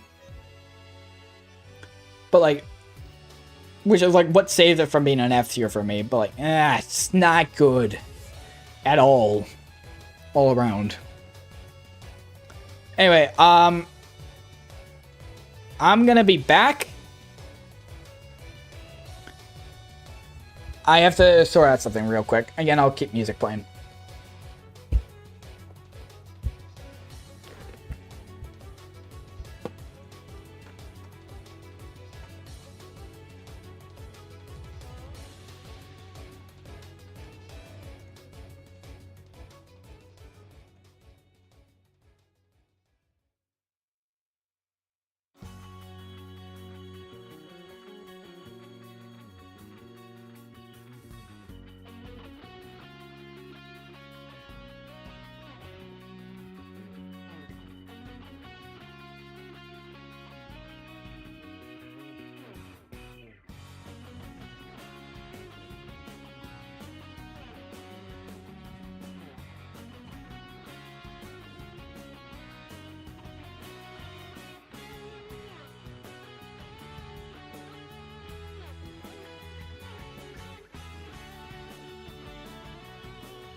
Alright, let's finish up this tier list. We don't have much left to go.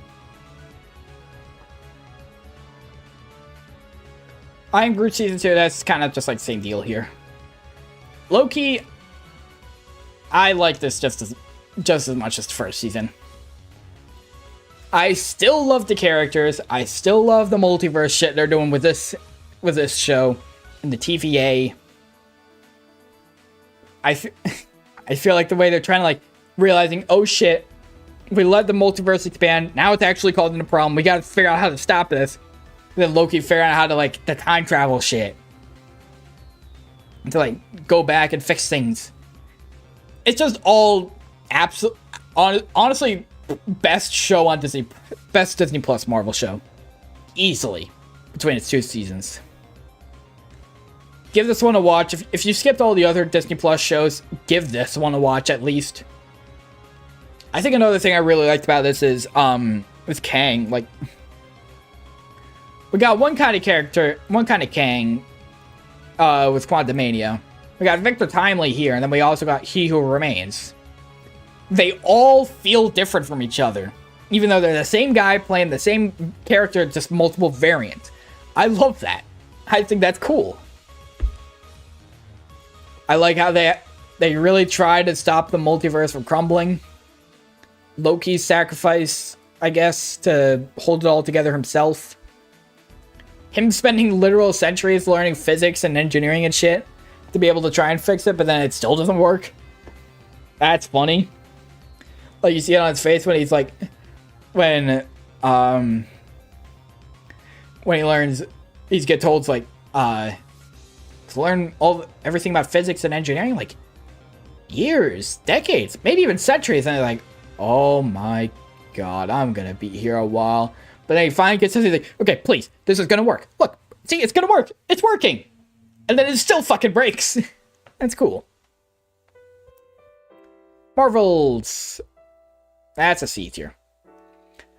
It's fine. Like, it's got the same... It's the same boat as Captain Marvel, except this one saved a little bit because it also has Miss Marvel. And I really do like Miss Marvel. So imagine Captain Marvel quality, except you insert Miss Marvel in now, and then you get the Marvels. That's pretty much my feeling with the entire film. It's literally just Captain Marvel, but with a new good character. So it becomes better. They also try, like, with a post-credit, with, like, an ending scene, setting up the Young Avengers and Champions. You know, like, Miss Marvel meets up with Kate Bishop. It's like, you know, kids like us, oh, I'm like 23. Well, young people like us, we should form a team. And I really love how the scripting for that scene is very much like, almost verbatim, exactly what Nick Fury said in the Iron Man post-credit scene. Like, you just entered a larger universe. You know, like that speech, just exactly what she told Kate Bishop, which I think is really cool.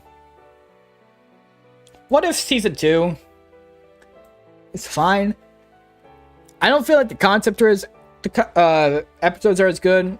Still a bunch of episodes, ideas they could do, but they aren't. It's fine. What we got in it was fine. It was good. Echo.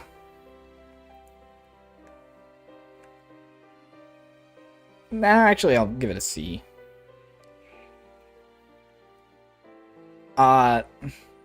Wasn't too interested in all the characters, but luckily they restored Kingpin to being exactly like, pretty much exactly like what I would want from him after like Daredevil. He's at that same level of power and feeling after they butchered him a bit in Hawkeye. But like, there are some characters that I feel like should be a bit more developed. Like, for example, what was her name? Bonnie? Like the cousin of Maya. Maya's cousin. She specifically wanted her to not know she was back, but then, like, even when she learned, she didn't really do anything, so she didn't have much consequence. There are other characters that are like that. They're like, they don't really do much.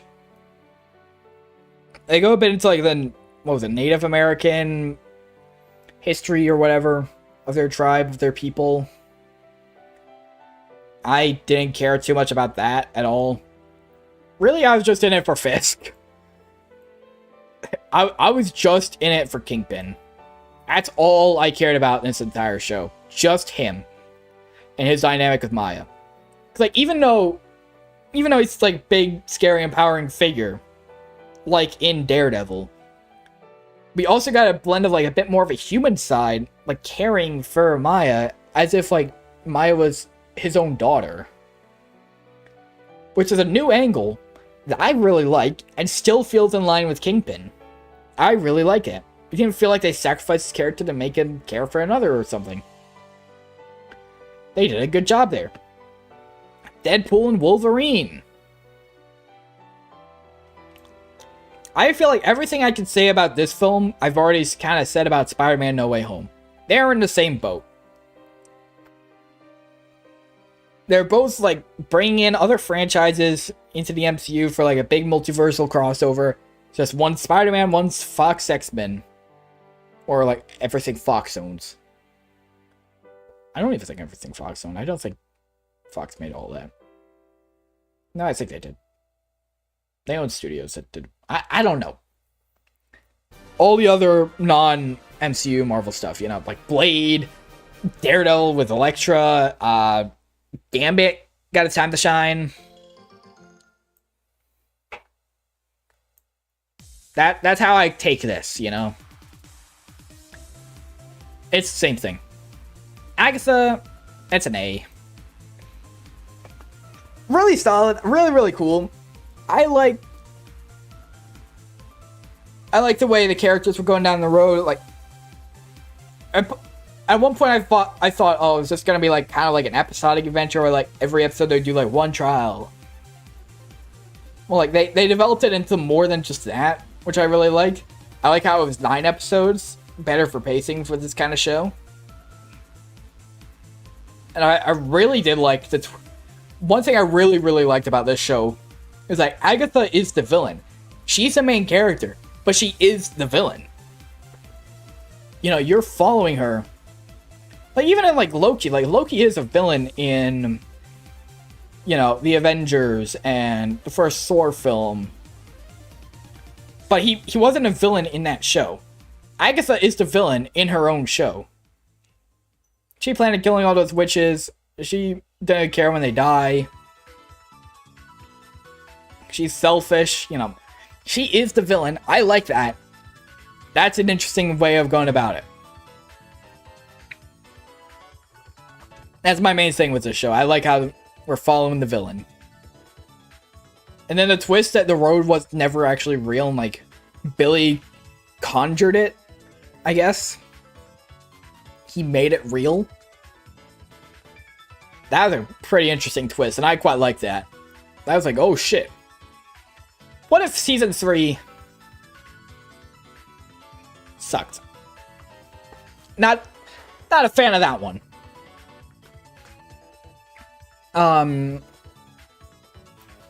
think the thing that was really making every season slide, like, season 1 had some of the best episodes. Like, the 2 best episodes in the entire show were both in season 1.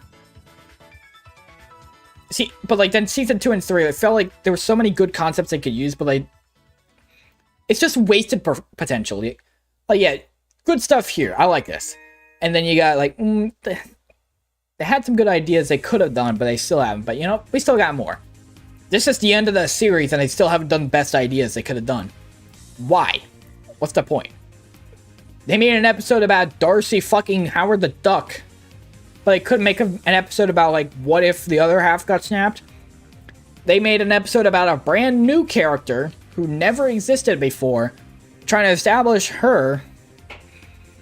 But they couldn't make an episode about, like, what if, I don't know, Tony Stark fought the real Mandarin or something? Like, they made an episode about God knows what. They made an episode about fucking cowboys or something. I actually know that one was cool. They made an episode about Agatha going to Hollywood for some fucking reason. But they didn't make an episode about... I had an idea I wanted to present. About what if Quicksilver didn't die? Like, come on. Wasted potential. Wasted potential. Cap 4 is a B. This one's a very divisive one, I'd say. A lot of people liked it, a lot of people didn't like it. I liked it. To me, I feel like Cap 4 felt like they had two ideas going. Two good ideas. Like, remember when I mentioned with, which was it? Winter Soldier. You know how they had, like, the Bucky plotline and the S.H.I.E.L.D. plotline? I said, like, both are really good on their own. They still managed to make them work together masterfully. Cap 4 feels like, what if they took, like, the President plotline, and then, I don't know, the leader, or, like, and shit like that. And, like, Serpent Society, a little, with a dabble of Serpent Society. What if they took those? Both good ideas, but then they didn't mesh well together to me, you know? They had good ideas that didn't mesh well. Like, I know this one had big production issues and all that, but, like, I also feel like the way they showed Red Hulk prominently in all the promotional art and, the teaser kind of misleading because he only showed up in, like, 7 minutes at the end. I feel like it would have been way better had they just not shown him off. If they focused on, like, promoting the leader or something here. I think also the fact that, like, they're Hulk villains, but they're not, it's not a Hulk movie. Kind of stupid. I believe that they have the rights back to distribution rights back for Hulk now, but I think they only got that like 2 years ago or something. So who knows with this film? Maybe it was just a weird thing with that. They could have at least had Hulk like make an appearance, you know? If they made it like Ragnarok, you know, like Ragnarok took like the Planet Hulk plotline a bit, yeah. But like if they just did a Ragnarok sort of deal and like had Hulk team up with Sam Wilson, I'd be fine with it. But like they didn't, and that's kind of stupid. The final thing, Daredevil Born Again. We're near the end of this tier list. My god, I've been talking for like 4 hours. 3.5 hours. Jesus Christ. Do I give it an A or do I give it an S? It is barely an S. Barely.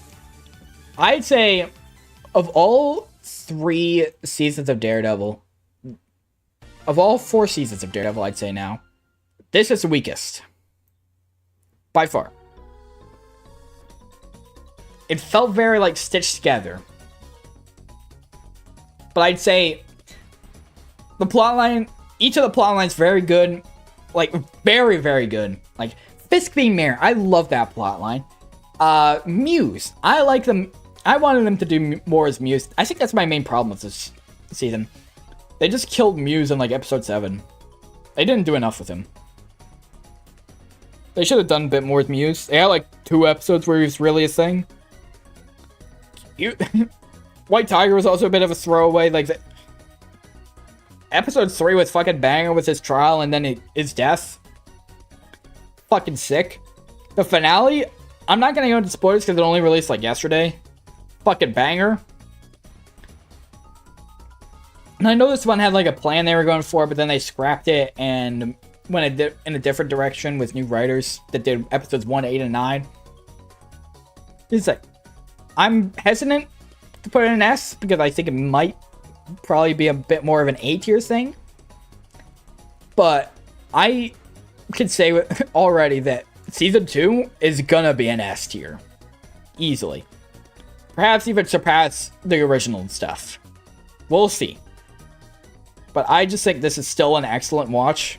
And if you've been avoiding it or, you know, you don't like jive with it at first, give it another shot.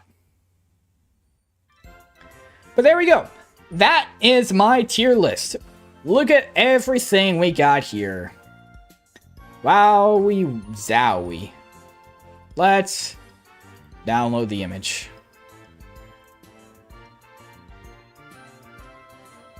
Alright. That's it for the MCU. But we have one final announcement. turning off the music. One final announcement. Because I didn't want to just do the MCU tier list. I got something else. In case you were unfamiliar, I am a speedrunner. Or I guess now at this point, I think it's more accurate to say I was a speedrunner. I speedran a lot, but then over the past couple of like 4 months, I've basically stopped. And Marvel is honestly why. I spent like 4 hours a day watching Marvel stuff, so didn't exactly have time to speedrun practice or do runs or all that. I barely had time to like stream or make videos as is. So very much slowed down and stopped. But now that I'm done with Marvel, I am happy to announce speedrunning is back on the menu.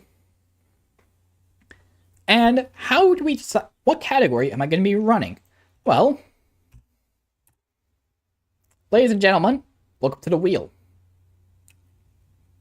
For every 3D Zelda, I have 4 categories. We have GSR, All Dungeons, MST, and 100% for Ocarina of Time. We have, hold on, actually. We have 80% no major glitches, all dungeons restricted, all masks, and 100% for Majora's Mask.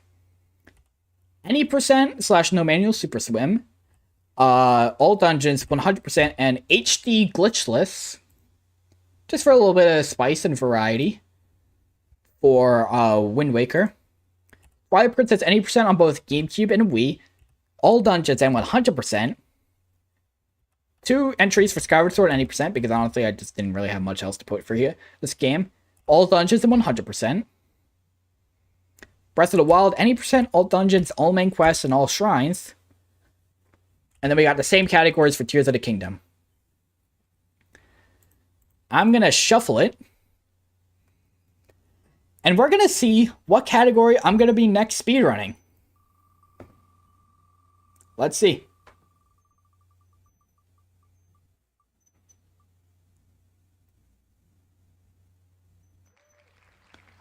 Well, there we go.